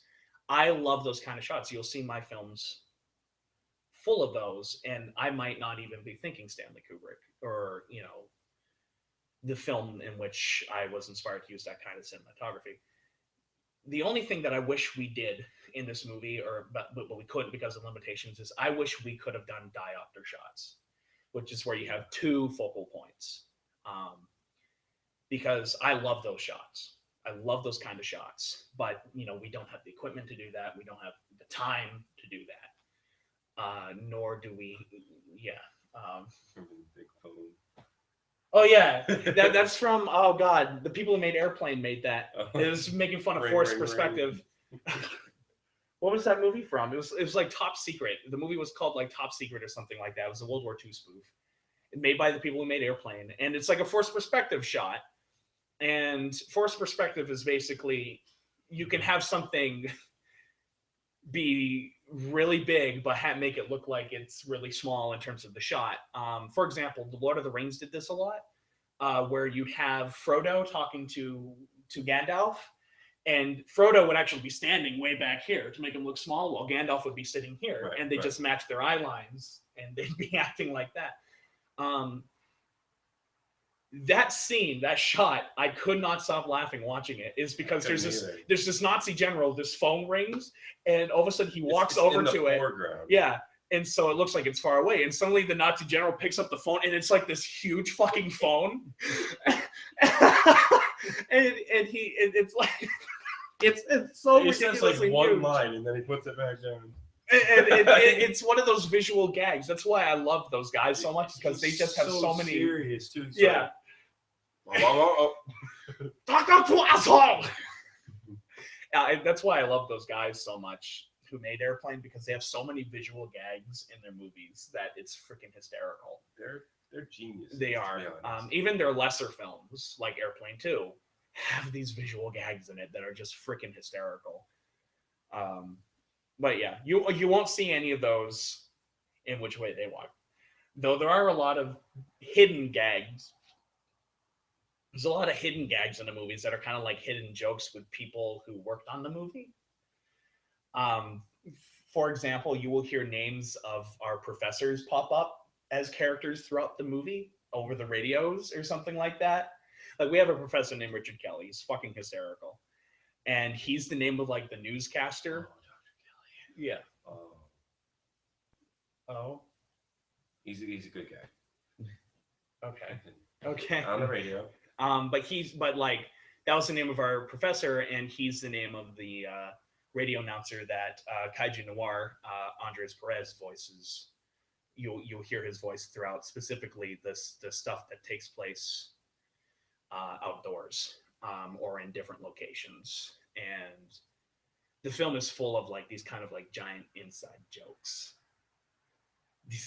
And speaking of the radio, I have to comment on the fact that the universe created by these two with their script writing, they're not giving themselves enough credit. The universe in the radio, although it is at some points an inside joke, it creates a huge universe. And I highly recommend, watch the movie once and just watch it, have a good time, eat some popcorn. But then a second time, put in a pair of headphones and actually listen to the radio, because the universe and the world that they create is just phenomenal. And they're not giving themselves enough credit for this. Well, I don't think when I tried to explain to you that when they're walking, you'll hear this radio playing, like, you didn't get it. I didn't get it at first. Yeah. And then I watched it, and it's like, it's two separate movies, what you see and what you hear. Yeah, there's definitely multiple things going on. And why I did that, because I wanted that kind of radio universe thing almost from the get-go. Like, even in the very first handwritten script of the movie, I had radio announcer and some stuff going on in it. What I did was, I was like, we clearly don't have the budget to show off this universe, so you can at least hear about this universe. And I personally think it came out pretty damn well, because almost every scene that takes place outside or takes place outside of the living room set, you can hear a radio in the background that's basically playing out this universe. And there is kind of like a mini story in over the radio. What time is it? Almost quarter to 11. Okay. And there is like a sort of hidden story. Well, it's not really hidden. I mean, you can listen to it, but there's kind of like the story that's going on underneath the main story. Yeah. And I think it's really well. And I just want to say 90% of this movie is ADR. 90% of this movie is ADR. Which ADR means what? It means basically it means that all of the audio is put in post-production. It's put in on the computer. You record the sound audio something after it's filmed. Yeah, like there are like Kubrick films.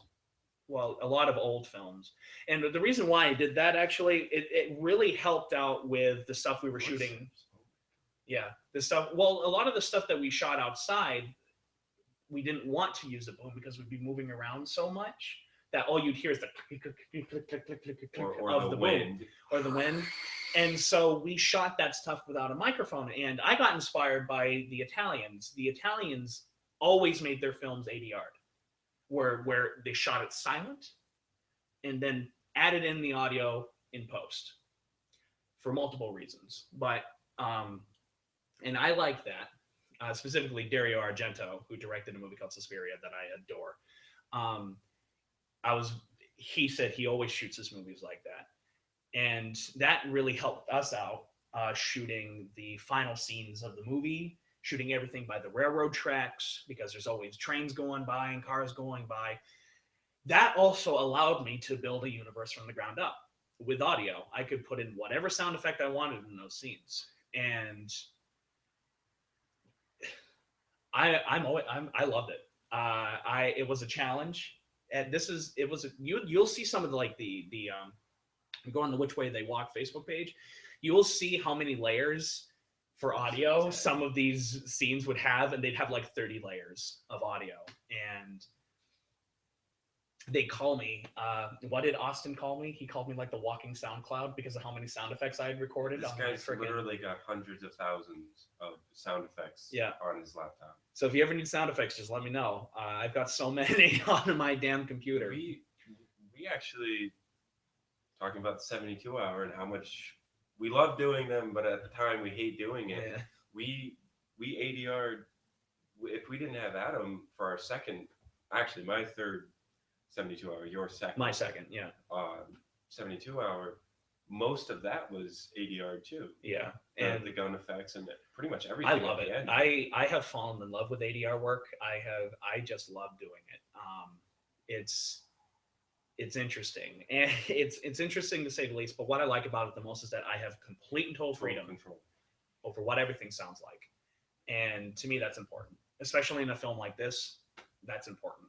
You guys are gonna see, and more importantly, hear in the beginning of the film. I don't want to give anything away, but I don't think it's giving anything away because it's literally the first 30 seconds of the film.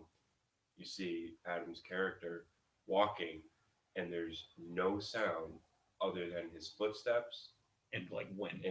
Yeah. And it is so powerful, so showing the amount of isolation that this character is in.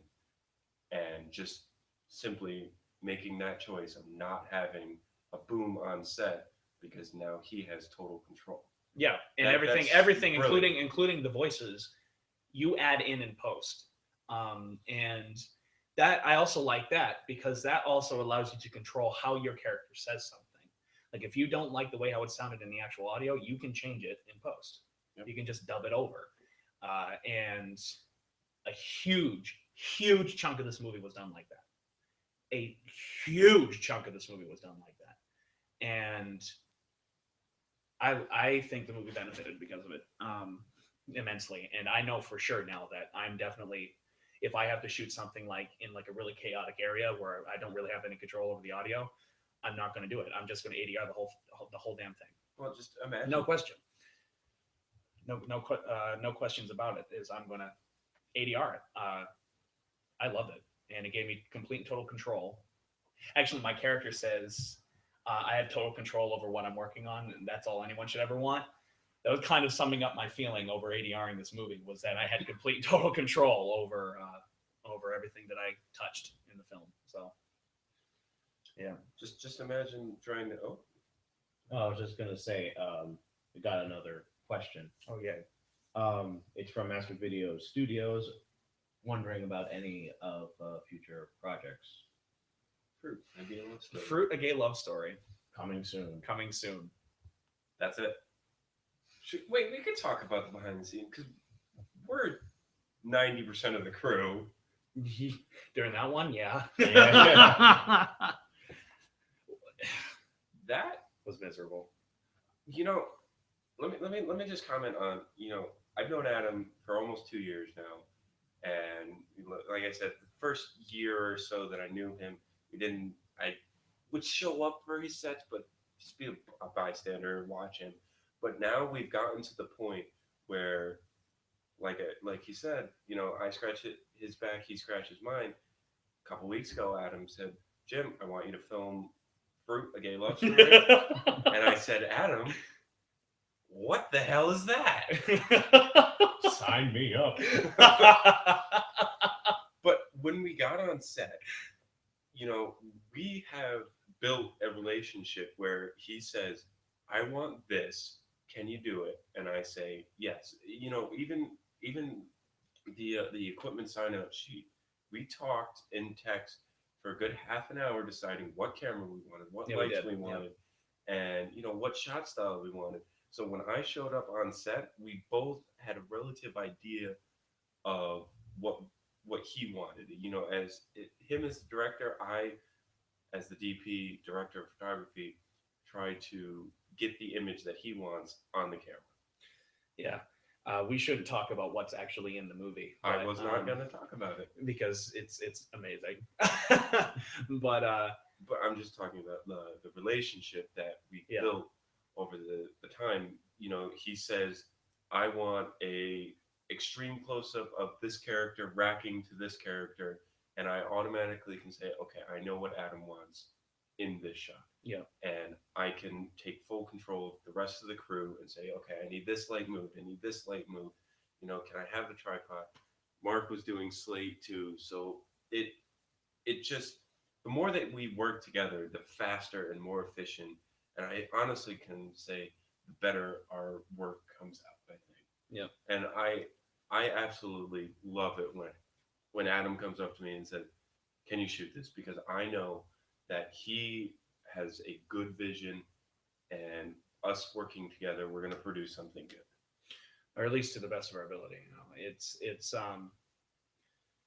you got to build these kind of, or at least I've discovered that you have to build these kind of relationships with people. Because despite the fact that like you might say you're good at this, and this, you're not good at everything. No. And I've discovered that I'm not the great at being able to set up a shot and to make it look good. I can direct the actors and everything like that, or even organize people to get together and do stuff, but I'm not good with the camera. I can work the camera, but I'm not the best at doing it. And finding Jim was like, it was like if you take a big dump and it just really stinks, and it's like a can of fresh air. Like you just like open a window. Am I the dump or no? Let me finish. So like you open the windows to like, oh my god, we need fresh air in here. Jim was the fresh air coming in to the stinky room, and it was. Is this a good thing? Wait, is this a compliment? I don't know. Take it as you do, Jim. Whatever. Yeah. Maura says she's glad to have been a part of the making. And I was very happy that you were here. Oh yeah. I needed somebody to play my wife. No, in all seriousness though, thank you so much for being willing to put your time forward to be in a movie. Because she definitely had to take off work on those Saturdays. Yeah, she did. Too, Yeah, so, she did. That's and commitment right that's there. Awesome. And I will never forget that. I will never forget that. People who scratch my back, I tend to not forget. And I like pulling through on people. Well, to put it into perspective, I helped Adam with this, and I recently shot a commercial. That set looks so good for GameStop, but my crew completely didn't show up. It was me and one other person, and I had to call Adam, and within 5 minutes, Adam was here, and I said, Adam, there's wet paint, but I have to move. What? Yeah, he had to. Yeah, it was a ridiculous amount of flats. He had to move 13 4x8 walls essentially, and I had to move them probably a half mile each one to go across the school. Yeah, it's ridiculous. And well, the where we had to put them was ridiculous because of somebody was working in the studio, so we couldn't put them in the studio, which is where normally we'd put them. So we had to bring them all the way to the freaking gymnasium, and he got blue paint on his favorite black shirt. My favorite black shirt he's wearing right now. But it just proves, I scratched his back, and he definitely pulled me out when I needed that help, because I had been working on that for 8 or 9 hours, and there was no way I was going to be able to carry these walls all by myself. I can't actually say that. Jen was there too. But they're big, heavy walls, and she couldn't necessarily lift them. Although she was great help with painting, Adam really scratched my back with the paint still being wet, and it's once again building that relationship. A year ago, I would have had to just hunker through it and do it myself because I wouldn't feel comfortable with asking Adam for help. And the very next day, what did Adam do? Adam showed up and helped me actually build the set, which, by the way, coming out soon, 2 to 3 weeks probably. The 30-second commercial. 30-second GameStop commercial. We've only put 4 8-hour days into this 30-second commercial. See, that drives me nuts. That's way too long. It's driving me nuts And, too. But we didn't have to build a set for Adam's shoot. Thank goodness. Well, we built the stuff in it. We had to place stuff and everything, but we didn't build created it. Yeah. the art direction. Yeah. Once shooting started, Well, but we didn't have to build the walls. Yeah, we didn't. Yeah, it was all there.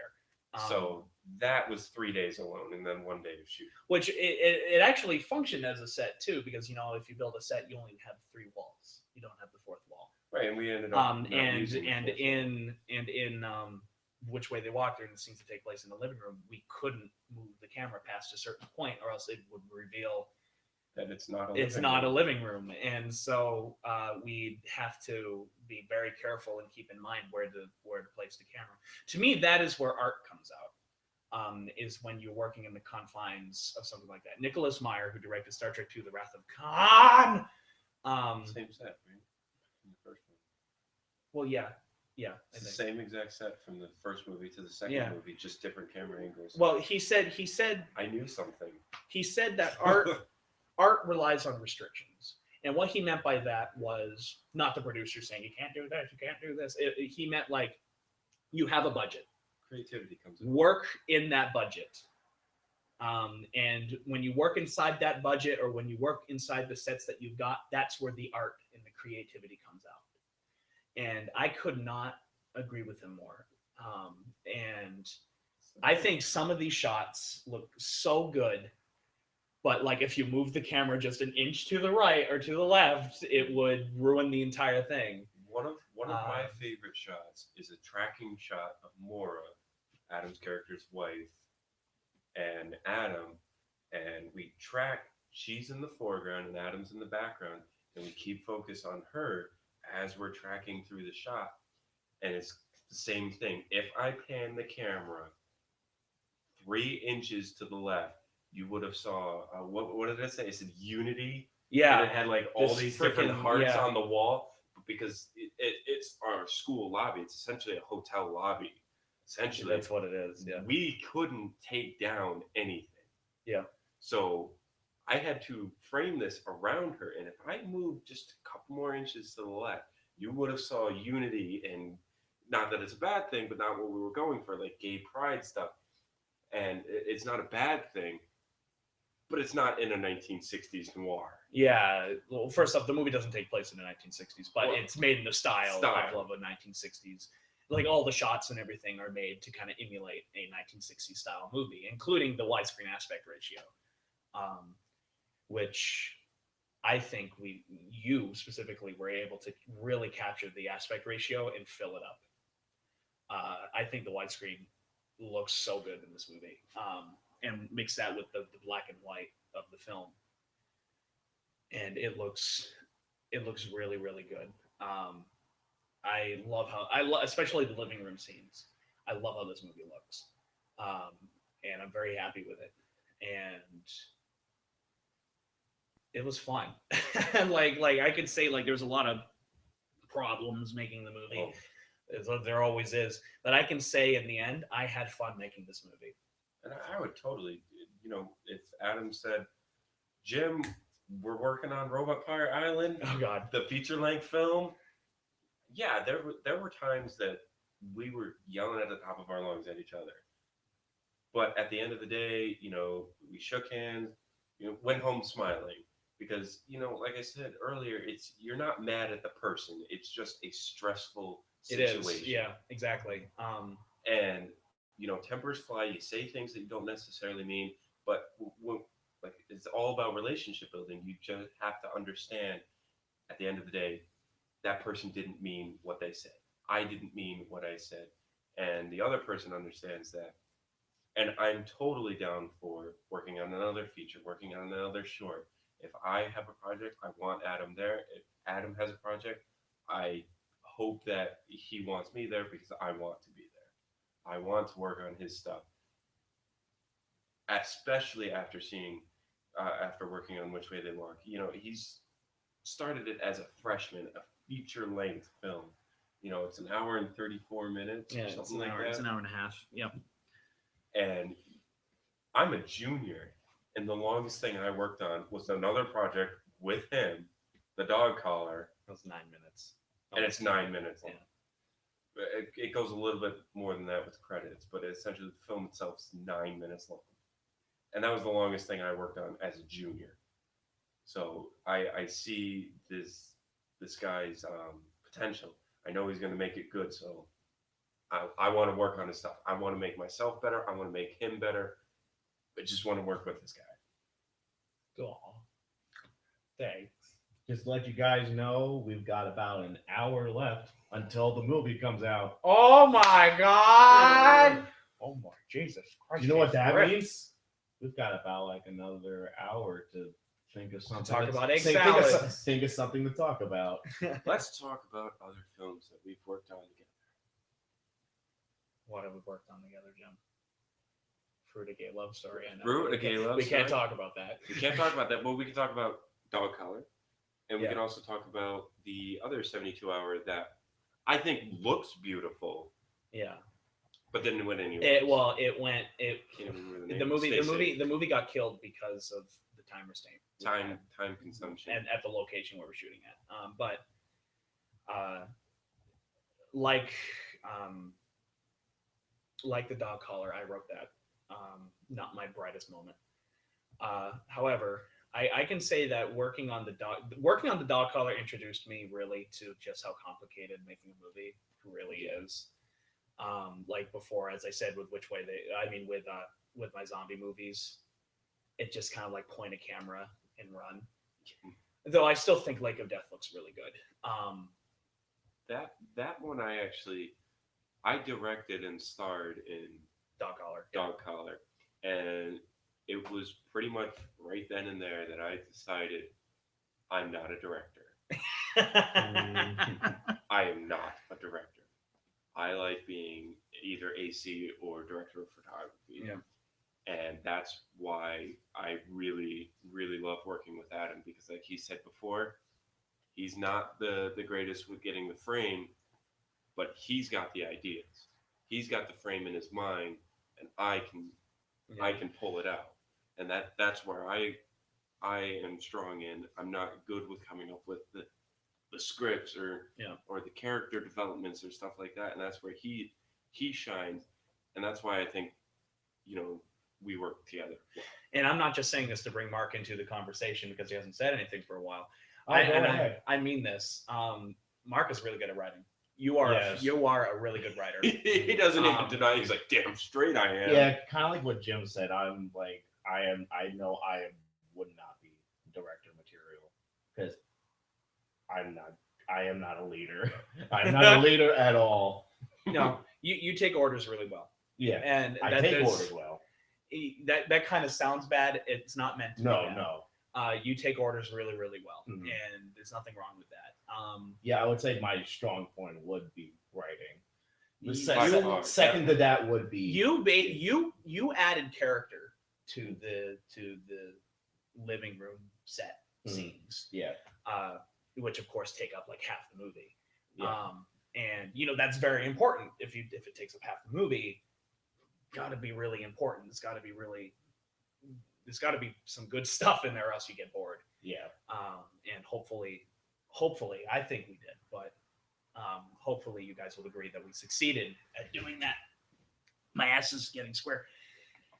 But yeah. Mark, do you have bottled water? Nope. I don't don't know if Jen's still watching. Can I have that Mountain Dew? I'm really thirsty now. Wait, I have a Snapple. If you want it. It's a raspberry. Oh yeah. Okay, I'll get it. Ugh. I'm being healthy, Jen. Well, do you know that raspberry shit actually comes from the secretion of beaver anal glands? Okay, and here's a less disgusting raspberry fact. Fat? The center of the universe tastes like cherry. Not cherry, raspberry. Oh, so raspberries come from the center of the universe. I always knew they did. Thank you. I'm going to get a drink too. So now that it's just me and Mark, I have a question for you because I'm always on the side of the camera. I'm on behind the camera. What's it like? Because like you said, this was your first film acting in it, real film acting in it. What's it like having a camera literally right here in your face for 4 hours a day? I don't know. I don't really feel anything, but not like in that kind of way. Not like I feel absolutely nothing, but it just kind of, it's because you're just putting this object in front of me, not really thinking that that it's being filmed and that, it's saving whatever I am doing in terms of the acting. Sometimes I'm terrible at wording things. But yeah, it's for me, it's more about like what I'm seeing, what I see afterwards. So like if I happen to see Adam doing the editing, I get to take a little glance at what I've actually looked like during the shots. A lot of them, I wish that I knew what the hell my hair was doing, because there were some shots that, I mean, I don't think these ruin the shots at all, but it's really more of a personal thing, because every time I'm on camera, there's something wrong with my hair. I don't know why, but there are some shots where you see my hair like in front do this weird curl. I don't know how the hell that happened, but it's only until I actually look at the footage where I'm like, why was my hair like that? I think from a character arc point of view, at the beginning of the film, your hair is very often combed over. Yeah. And it's sleek. I think it helps with your character, the fact that your hair isn't always pristine towards the end of the film, because you're stressed out. You're living. I don't know how much of the story we're allowed to give away, but you're living in a place that is not your home for several days. At that point, personal hygiene goes out the window. You don't care what you look like. You just want to get your job done. Mm-hmm. So I think, to an extent, I thought it worked. Yeah. my phone just Well, tried. Adam, you say that because you're the director. Yep. Have we gotten any comments or questions? No, they're just mostly from Jen and Maura. What's Jen saying? I don't know what she's God, saying. Mark, do your job. Oh, there's Adam. Well, she said that she was fine with the Snapple. It's okay to drink the Snapple. I know. Am I shitting on it? No. No, it's right there. No, not the Snapple. Oh. No, the cord. Oh. Anything's a dildo if you're brave enough. Everything's dildo. Oh, we're back to that. Yeah. Yes. How many views? No, we don't have many viewers now. We have 7. I kind of figured it would get like that, and I'm okay with it. That's because I was talking. You slowly see it go down to like -6. Yeah, there's like negative people watching. Yeah. Like, how does that work?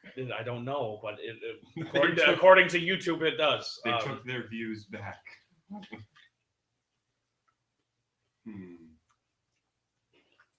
Stay Safe, I think, looked really well too. We were on a time crunch with the script, and we weren't able to necessarily convey our Yeah. story through our actors because we only had the location for like 3 hours, and half of the short film took place in it. Like we originally planned on the short film being like 6 minutes, and it ended up being like less than 3. It was the movie itself was like 4 minutes. It was like 4.5 minutes. The original script was like 6 pages. Which in simple terms, one page of a script should translate to about 1 minute in a final project. So when you think, we have 6 pages, not including credits, we should have at least 6 minutes, 6.5 minutes, including credits, but have it be cut down to only 4. You cut out 2 minutes. We cut out a lot of the story, but I think the visuals were still there. I recommend, you got another 49 minutes until Which Way They Walk goes live From New York. from Long Island, New York. I'm not disclosing our exact location. No, we're gonna lose internet for a second. Jim's father is asking how long it took to make the movie and how many people were in the crew. All right, I got this. Yeah, I got this. let Jim. This is another question I think you missed that someone asked earlier. Pre-production and production total about 2 years. Adam and his previous DP, Bill Worster, worked on it for maybe 3 or 4 months. And then I also worked on shooting for about 3 or 4 months, maybe 5 months, including the winter break. So if we take out the winter break, that'd be about 4 months then. Yeah, well, it was really split in half, really, in terms of who shot what. It was split in half, which I think works really well with the film, personally. But I think it's pretty fair to say no one ever really talks about it like this. It's about 30 minutes per shot. I think it's between 20 and 30 minutes per shot. oh, on you mean average. filming it? Yeah. To light it, to shoot it, get your actors, all this and that on the actual shoot day. So it's hard to say, oh well, yeah, it took us 3 months to shoot it, but you got to figure there's probably, I don't know, a couple hundred shots in this thing, and just shoot days, it's 20 to 30 minutes per shot. Yeah. And that doesn't include pre-production or post-production. And I started editing this movie before it was done, only because I knew that if I waited to the last second to edit it, the film would not be released yet. The film would be probably released over the summer, quite frankly. But it takes hours and hours and hours to edit just one scene. And for example, the scenes in the living room that take place during the night, I must have edited like 6 different versions of those scenes. And I was never really happy with them until the version you see in the movie. And I think because I edited them so much and I tweaked them so much, they are definitely, in my opinion, I think the best scenes in the movie. There's 3 scenes that I had such a hard time editing.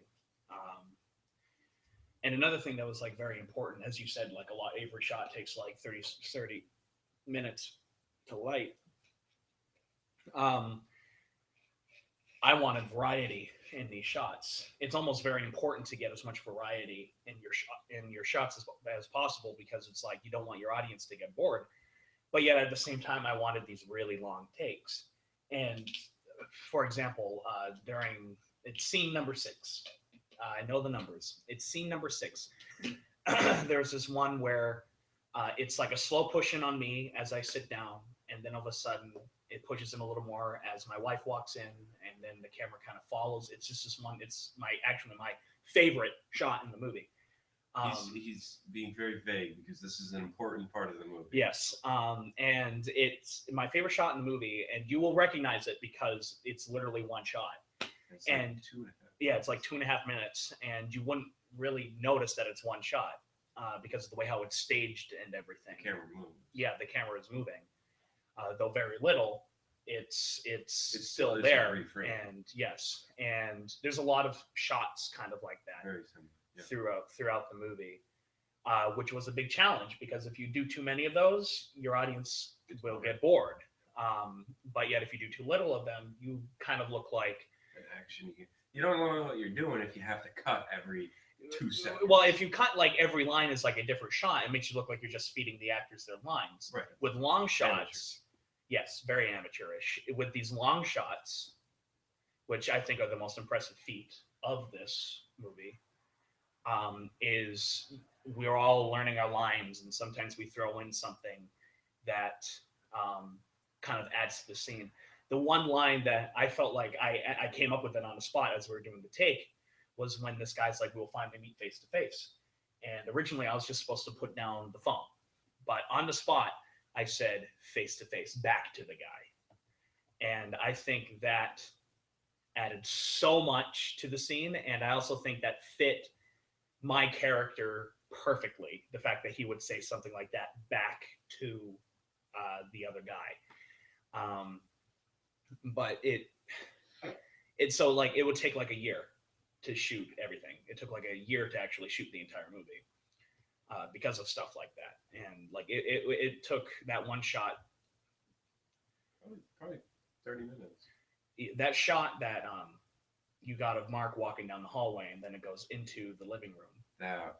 That took like almost 2 hours to get that done. Because once again, we had to cover up somehow the unity and the gay pride on the wall, which once again, it's not a bad thing, but it's not what we want in the film.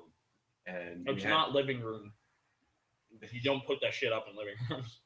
I think, with a combination of having Mark in the frame, blocking it as we're passing it, and tilting down a little bit, we managed to get away from it. But it's the heat of the moment. Like, you're not expecting that. Yeah. And we need the shot. Yeah. Well, how do we get around it? I think we did it very well. You staged it to the point where it's like the window hit everything and everything like that. And I got to say that the windows on this set worked so well because there'd be several shots where like a character would be over by the window and it's like blackness outside because we shoot it at night and with these white walls. And it made High them contrast. look, high contrast. And it also, because there were all these squares and these lines throughout the room. Well, I mean, physically, yes, but it would also create like subliminal like isolation and stuff like that, and everything, and so on and so forth. And yes, I really started thinking about it. Once we actually started shooting on that set, that's when I started really planning some stuff out in terms of shots like that. Because here's the set. This is what it looks like. Let's work with it. And again, that's where I believe some of the art and some of the creativity pops out. You have the set. Let's work with it. For example, we didn't have any pictures really. Any pictures to hang up on walls. Like, like a living room usually has pictures hanging up on the wall or something like that. And we didn't really have time nor the capabilities of really getting some good pictures and putting them there. And so on and so forth. And so what we did instead was to make it look like these characters just moved into the house. And so we put boxes everywhere and everything like that. And I even added in, actually Mark did, I added in some lines of me saying, we'll replace this god-awful furniture. We'll put a Christmas tree right here. We'll put a bigger TV over there. That's a really good shot too. And it all plays through. And again, that was because we were working with the set that we had. And we had to, at the end of the day, we had to like take pictures of the set to see which box was where, so we could put it back in the same exact spot for the next day. Because we stopped shooting at 2 a.m.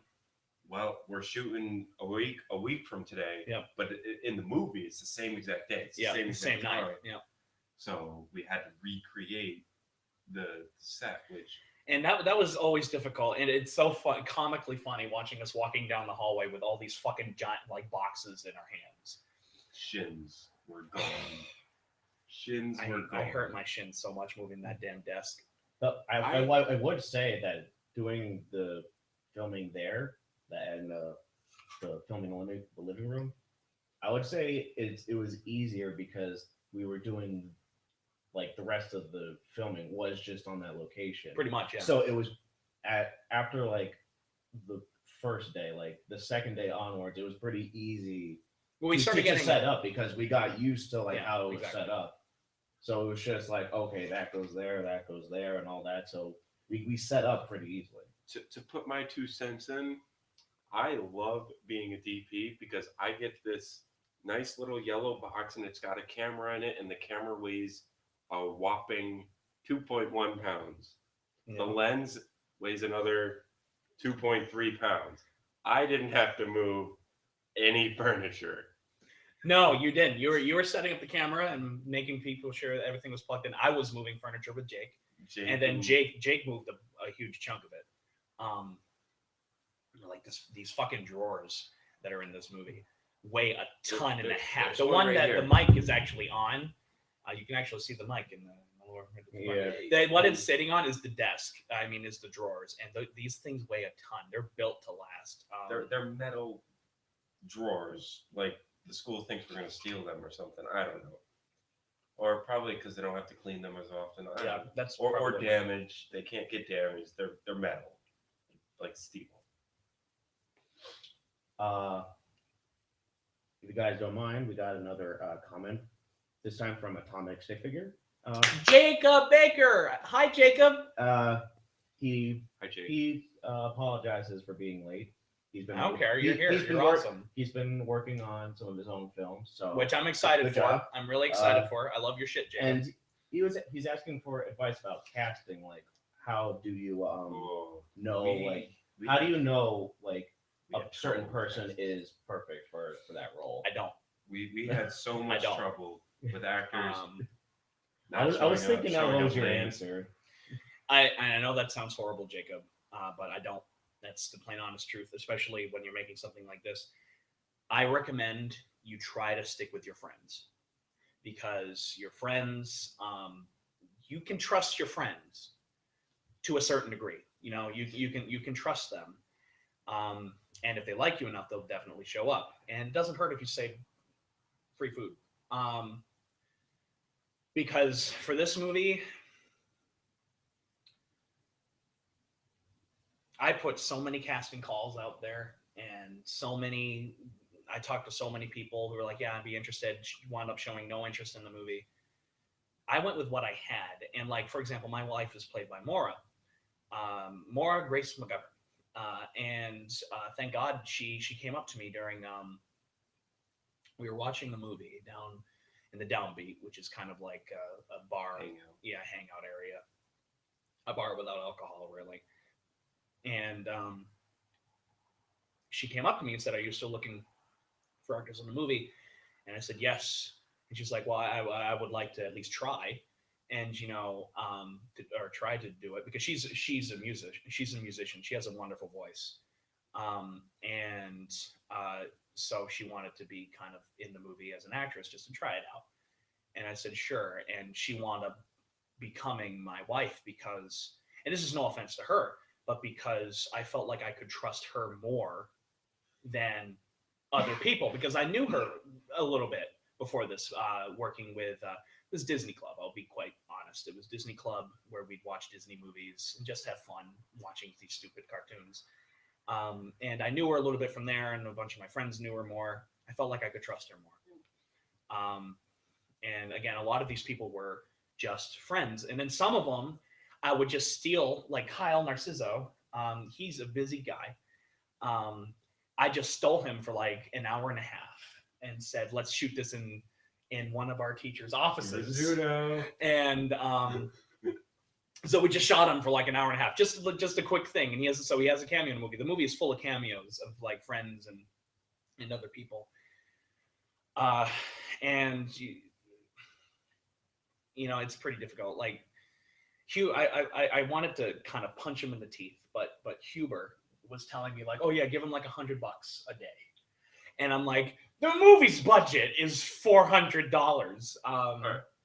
Let me put my 2 cents in. When you're trying to get actors, I don't know what your situation is. Unfortunately, I feel like I fare off when I'm trying to get actors, I feel like I do a little bit better than Adam.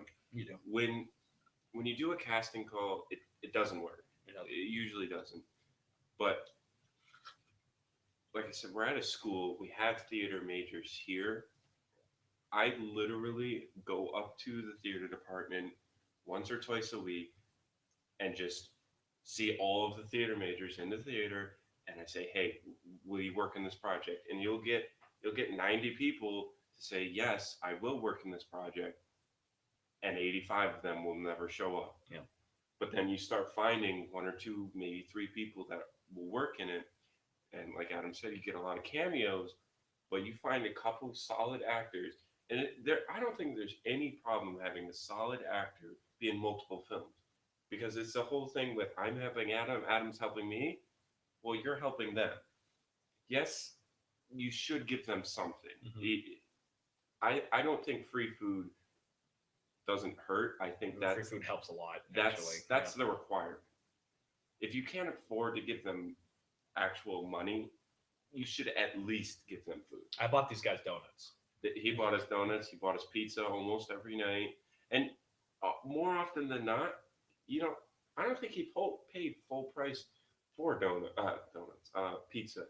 We usually would tip in because we're all working on this together. I have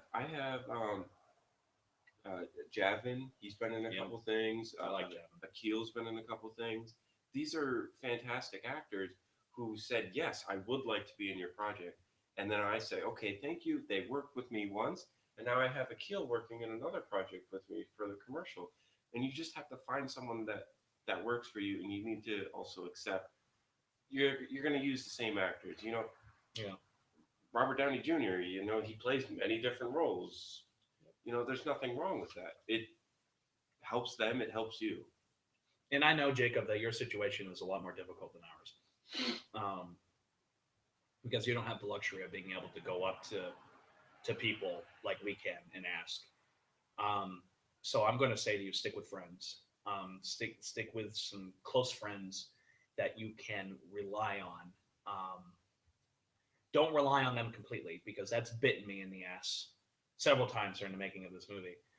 It's actually one reason why Mark became Blake. Mark became Blake, to be honest, kind of out of necessity. I knew I could trust you, and I knew you'd show up. And so he kind of became this main character. And of course, I kind of lucked out. I love acting. Or I kind of would love to become kind of like a character actor. And I can rely on myself, because I'm going to be there anyways. I'm directing the damn movie. Though I would have loved. No, I was. You can rely on yourself, at least in that end. Don't be afraid to show yourself in your movie. And you look good, Jacob. I don't know what you look like. You look good, Jacob, and you have a great voice. Why don't you show up in your movie once in a while, other than in your giant monster suit? He's the guy that builds monster suits. Yeah, that's what he does, and that's freaking awesome.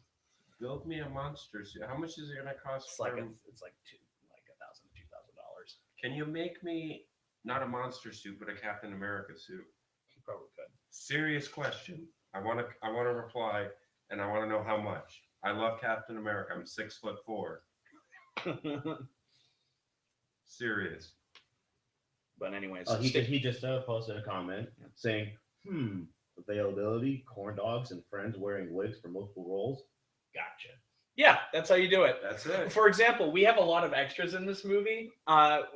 We don't have many extras, so what we would do is we'd like hide them in shadows, or like switch shirts, or like have their have their backs to the camera, because we didn't have many extras. Use what you've got. As for me, I didn't have any other multiple physical roles except for the main role. But I did have a bunch of other cameos in terms of voiceovers. 90% of the voiceovers in this movie, as like radio stuff or like computer announcements or anything like that, is just him and I. I even have a cameo. If you can spot the scene that I'm in, comment on it. John Isaacson just commented saying, "I would pay to see Jim as Captain America." Right. I just gotta shave my hair.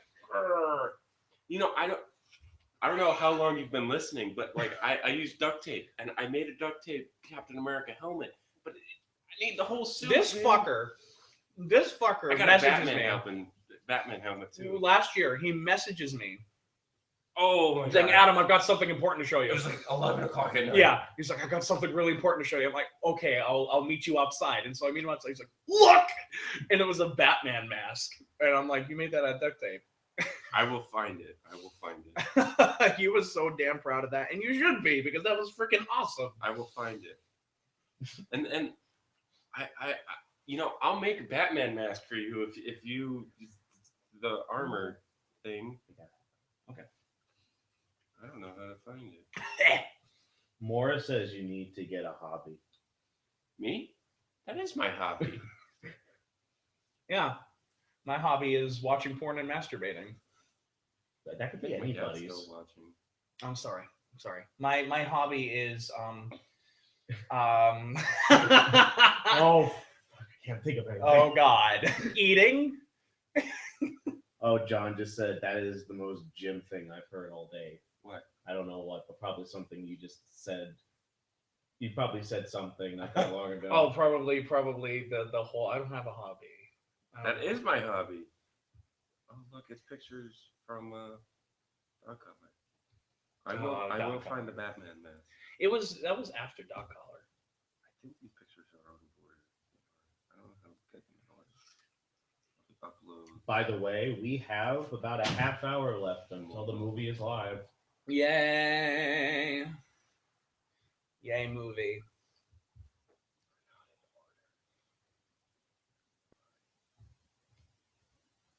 You okay there, Jim? Not in order. Oh, blah blah blah blah blah. John wishes to confirm that he is John from Five Towns. Yeah, I figured as much.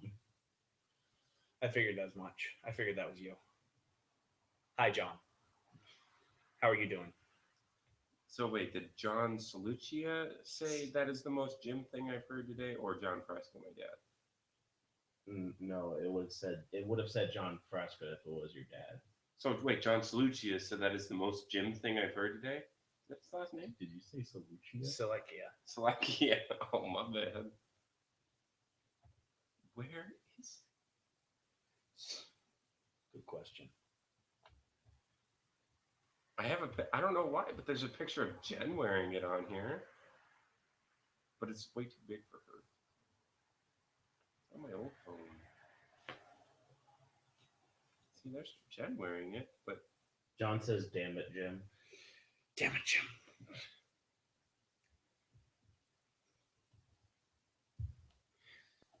By the way, it's a.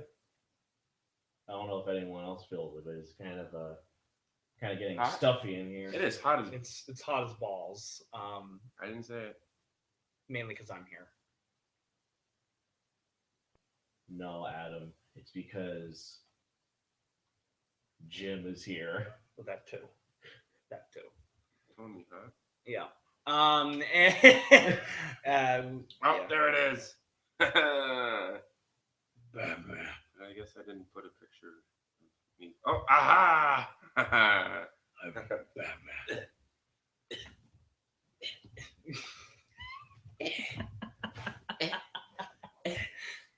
Don't do that. Do you know the unknown 837? The unknown 837. Yeah, it's Patrick. Okay, he says good evening. He had just Good evening. You're looking at Jim Frasca's Batman. And Jacob is asking on a scale from 1 to 10 how Oh, that's my girlfriend. excited you are to release the film. Scale from 1 to 10. I'm not excited. I'm nervous. Wow, my ass is sweaty. I know that sounds bad. Mine too. I know that sounds bad, but I'm gonna stand for a minute. yeah, go ahead. Walk around. I don't care. I am really nervous because this is a different kind of movie than I've made before, and in many ways, this is kind of the most ambitious, considering the fact that I was only only like freshman and sophomore. I'm worried people are going to hate the movie, and I don't want them to hate the movie. I want them to love my movie. But I am really nervous. So yeah, on a scale from 1 to 10, how nervous I am, hands down, it's like an 8 or a 9. Yeah. By the way, Jim, Jacob likes your Batman mask. What do you say? He said that it's pretty damn good. Pretty damn good. All right, it's pretty good, right? You're in back of the mic. Am I right? It's pretty damn good, right? Oh, Jesus Christ. You probably just blew out everyone's ears, asshole. So Captain America. Hook my man up. He specializes in making giant monster suits, but Yo, make him a monster. I don't care. You know, like the Hulkbuster suit. Make the Captain America equivalent.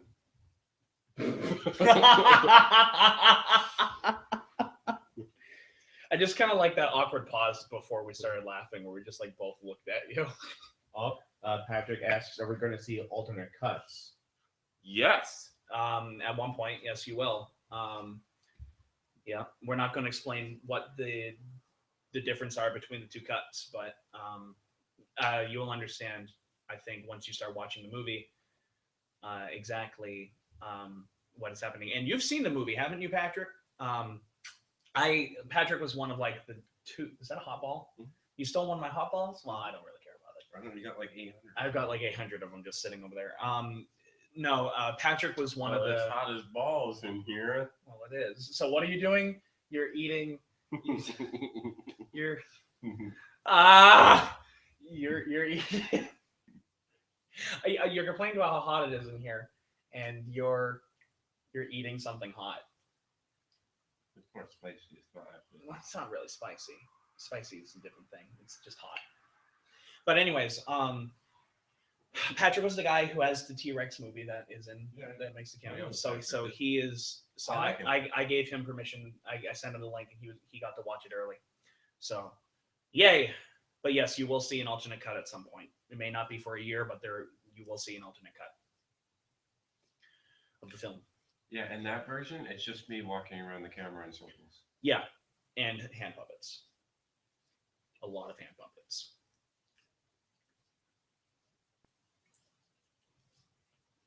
Guys, 22 minutes. 22 minutes. 22 minutes. Can we even talk for 22 more minutes? Yes. I do it all the time. Mark, I have a question for you. Yes. What was your favorite day of shooting? Favorite day? Yeah. I don't. It's really.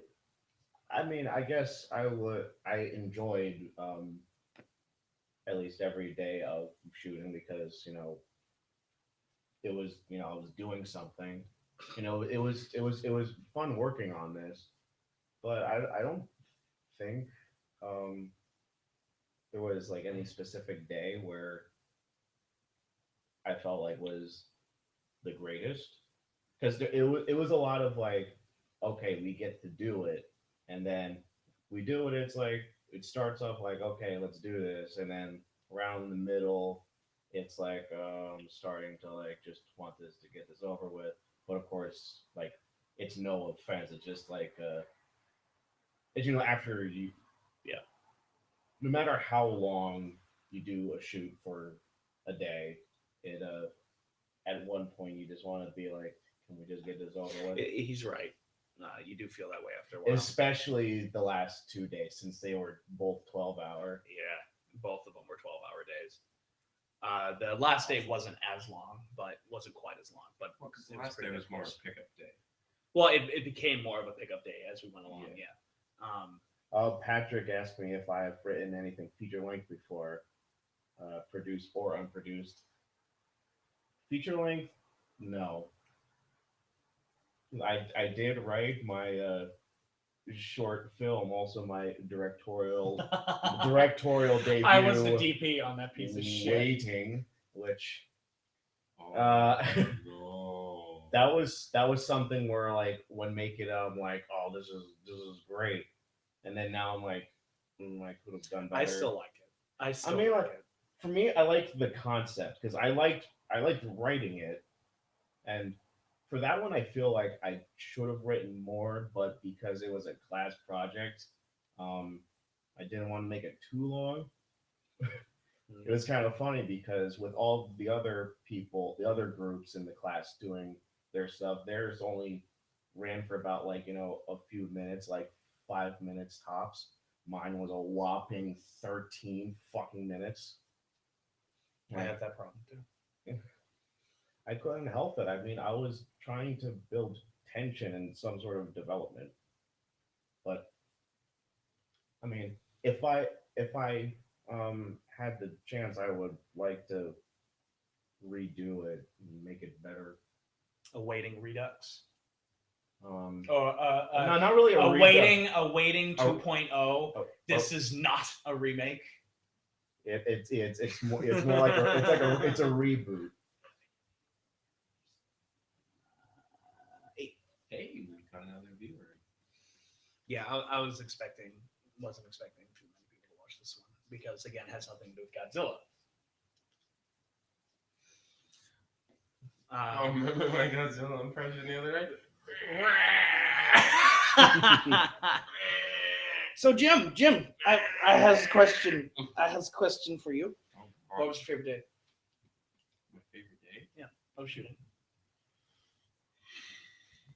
The day we ended. No. Yes, that was definitely mine. Yes.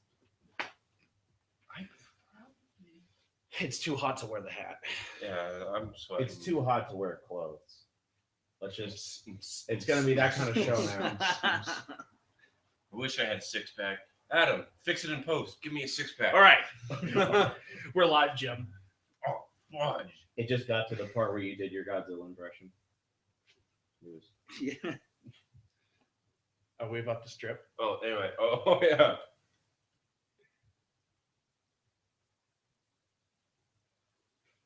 We're about to strip. Wait for it. I move a Here we lot. go. Here we go.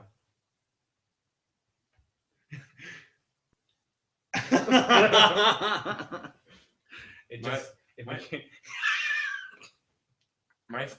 And then they watch us just sit here and look at a screen for some 30 of you seconds. do. I bet you a lot of them just kind of like tune us out. All right, my favorite shoot day. Never mind, keep going. Did you get a comment?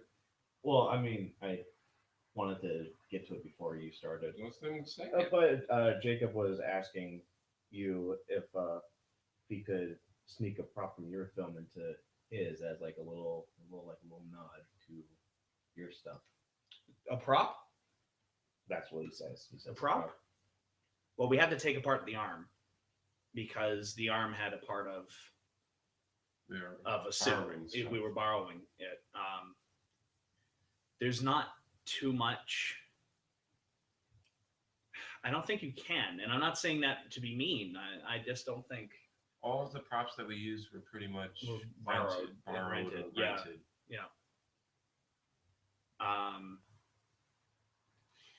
I mean, if you want to use like a clip of our movie and like it's playing on a TV or something, by all means, go ahead. Some red sand. Yeah. You could also mention like a drug or something called like red sand or something, something along those lines. But again, a lot of our props were all borrowed and stuff like that.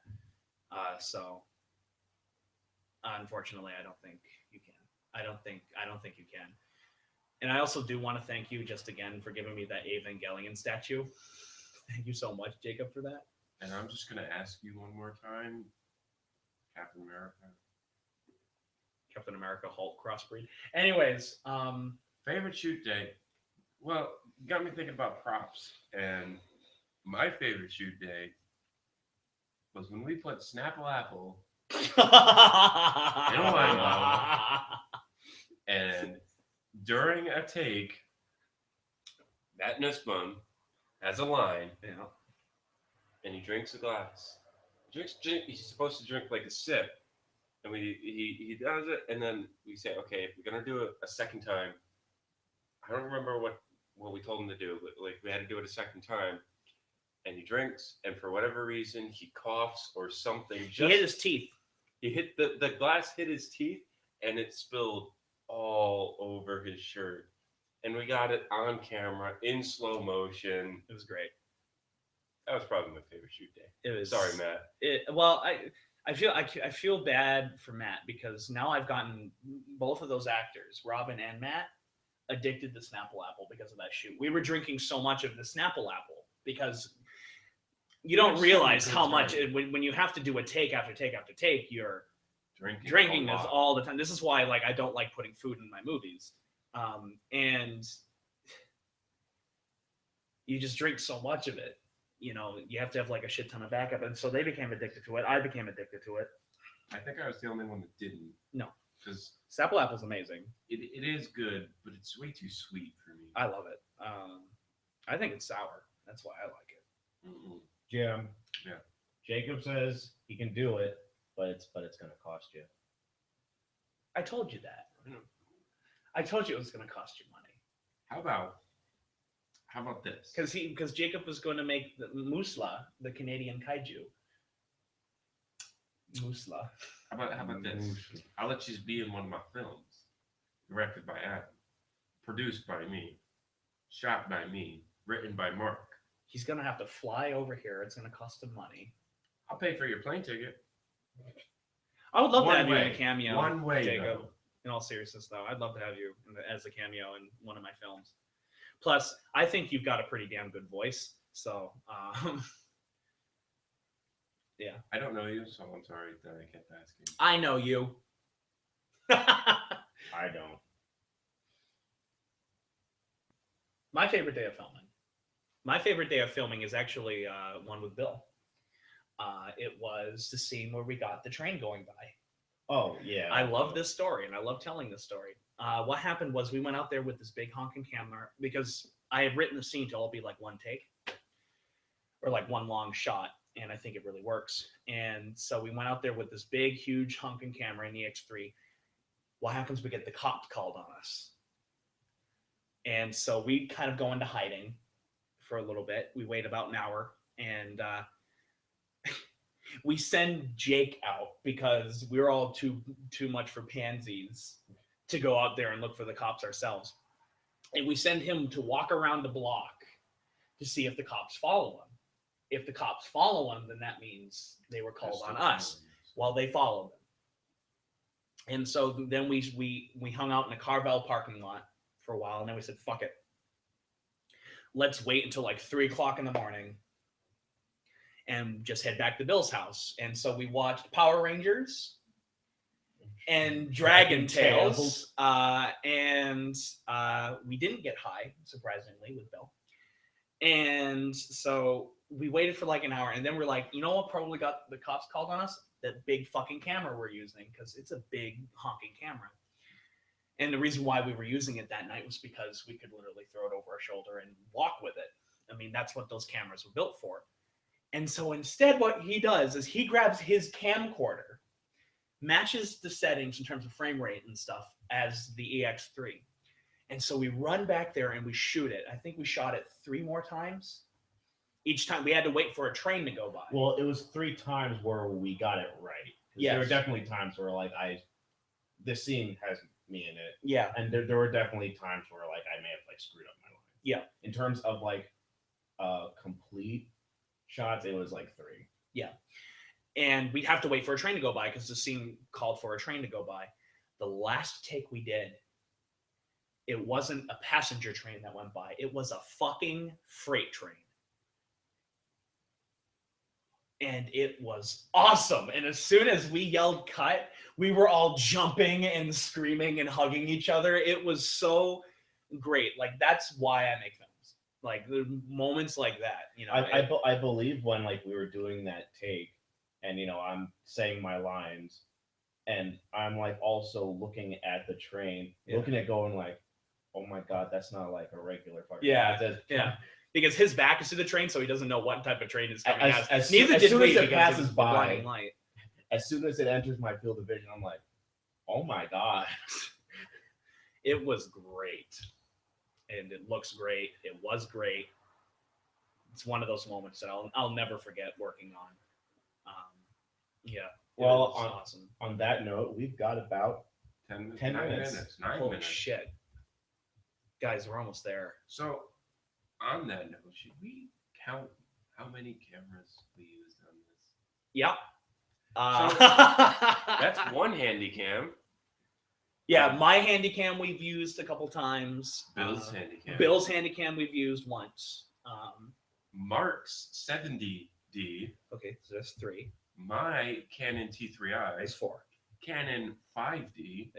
We also use Jake's camera. Jake's Nikon 60D, I think. Yeah. It is. The EX3. EX3. Canon 7D. Yep. Because I said 5D. Yeah. I think that's it. I think that's it. Jesus Christ. That's a lot of cameras. I guess if you also include my camcorder, which we use for the behind the scenes. That's No, not- but that wasn't that's actually behind the used in scenes. film. Yeah. I'll still count them. But you see,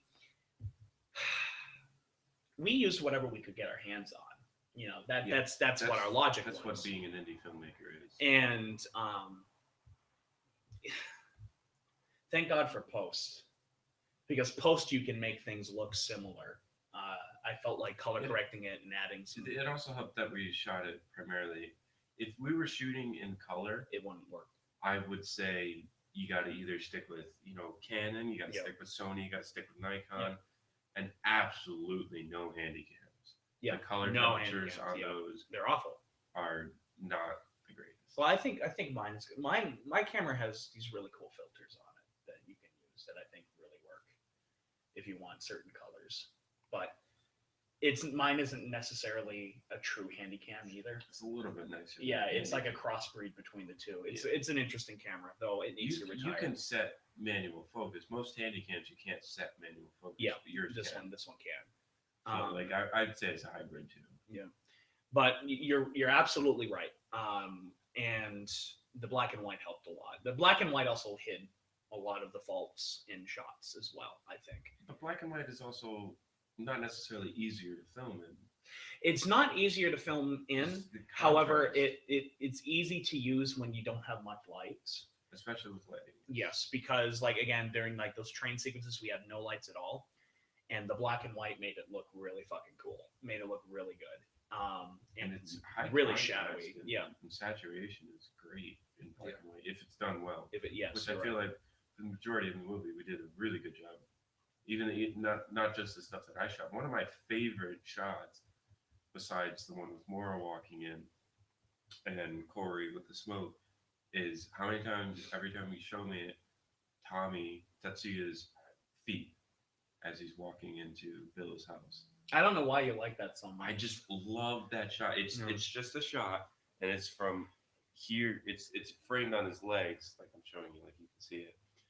And he's walking, but you don't see anything higher than Yeah. his knees. Yeah. And I don't know. I just love that shot. And I think if it was in color, it'd be boring. Me too. And I do like the fact that we shot it from across the street and had to zoom in. And there's also cars going by at the same time to kind of block them for a little bit. And Yeah. often I'm not a huge fan of a little bit of shake in the thing, in the shot, but that shot really works. I like it. Yeah. I do like the shot before it though, when he kind of walks and then the camera pans and you see his back and you see. Yeah, that's good. I too. like that too because Bill had to turn the camera and zoom at the same time because we couldn't move the camera at all because it wouldn't have looked very good. Though that was, by the way, I don't know if Patrick you're still watching, but that shot is clearly, I think you got this, but a nod to the opening shot of Yojimbo. But yeah, but 5 minutes. 5 minutes. So I guess now there's 5 minutes. What are your final thoughts on everything? Be Life. gentle. Be gentle with all the hate comments. Oh God, yeah. That second DP sucks ass. Well, considering the fact that one of my haters was watching this a while ago. Let's not. So, go, Mark. Oh, go like where am I going? No, say Ha your ha ha. say your fucking shit. I got really not much to say, but just I had a great time with the making of this. It was really my first time ever doing like a full a feature length film, be it independent or whatever. Or not, yeah. Yeah. Well, mainly just because I never really had that much of experience in making films. Just I really only decided to want to go into the field of films, a couple of years like before I applied to this college, because I enjoyed watching films. I've always wanted to do writing. Uh, Also, I get to meet some uh, great people, I guess I would call them. Great. Great. Mediocre. No. Yes. Yes. Good shit. But yeah, it was fun. I had a blast. Jim? Final thoughts. I am very, very happy to have been asked to work on this. Like I said, I think originally it was only supposed to be for like one shoot, and for whatever reason, I ended up staying much longer, and I'm very happy that I have. I keep going back to relationships. I built a relationship with these two guys, and I'd love working with them again and again and again. And I hope that they feel the same way. I loved working with the crew. Everyone was just fantastic. And I hope that you guys enjoy it. I think I can say out of the three of us, I did the least of the work, and I put a lot of work into this. So just imagine what these two have put into it. Well, I just want to say in your defense, you weren't on the movie as long as we were. So, but yeah. We have about Well, one Adam? and a half minutes. Last thoughts. My final thoughts on the movie before this movie goes live, in which I'm going to need your computer, is I am very proud of this movie. We had nothing and we made something, and I am very proud to call it mine, as you two should be very proud to call it yours. It was an experience working on this movie. It wasn't a bad experience. I want to make that very clear. It wasn't a bad experience. I learned so much working with these guys, working with Bill, working with everybody who was involved with the movie itself. And You can hear Jenna. and yeah, it was a great thing, and I truly hope that you all enjoy the movie. While you're doing that, Jacob asked how many references to other films. Oh, countless. Countless. There are so many. At least once a day, because now he's a little preoccupied. At least once a day, he would show me a screenshot from a movie or a screenshot from even just a poster, and he would say, "Jim, I want you to recreate this." So even just in the framing, there's countless things. There's character arcs that are taken from different movies. Movies that I'm not necessarily familiar with, but Adam makes it very familiar. Makes it very understandable and gets his point across very well. So there are definitely, obviously not countless, but there are a lot of references to other movies. Here's one that you might approve of. The character Vince Elliott is named after the commander from The Green Slime. Yeah, I love that movie. Okay. I have He's putting it to public. I have 12 o'clock. 12 o'clock Oh, on the dot. 12 o'clock. It's almost Go 12:01. it's Publish. He's publishing. It's Oh. publishing. Oh God. Oh my God. It is officially live. With 2 seconds to spare. It's officially Jesus live. Christ. So Which Way They Walk is now live. You may go ahead and watch it. And I hope you all enjoy significantly. I hope If you like to, sleep, you can sleep now. You can sleep, Guys, and then when you the first thing when you do when you wake up, you go, watch this. there's already 42 views. All of them are fucking. No, wrong. I actually haven't. I only watched it through once on YouTube just to make sure there wasn't any like YouTube glitches throughout the entire thing, but there wasn't. I hope you guys enjoy. I hope you guys really enjoyed. It was a blast again working on this movie. Now, for the love of God, go on and watch the movie. It is now live. So, I can see it through my subscriptions. Oh, wait. I want to show them the light that we're using. yeah. So this is the light we're using. Oh no. Where is it? There it is. We're using a 150 soft light. Yay! Yay! We're professionals. You better get the framing right. No, he didn't. Damn Well, it. Thank you all. Thank you all so much for joining. With me was Mark Schoppe, who Yes. was basically became the head writer of the movie and played the main character. You have Jim Frasca, who was the second DP on this movie, director of photography. And I'm Adam Noyes of Van Productions saying sayonara. Stop broadcast. Oh God! Oh no! Stop No! broadcast.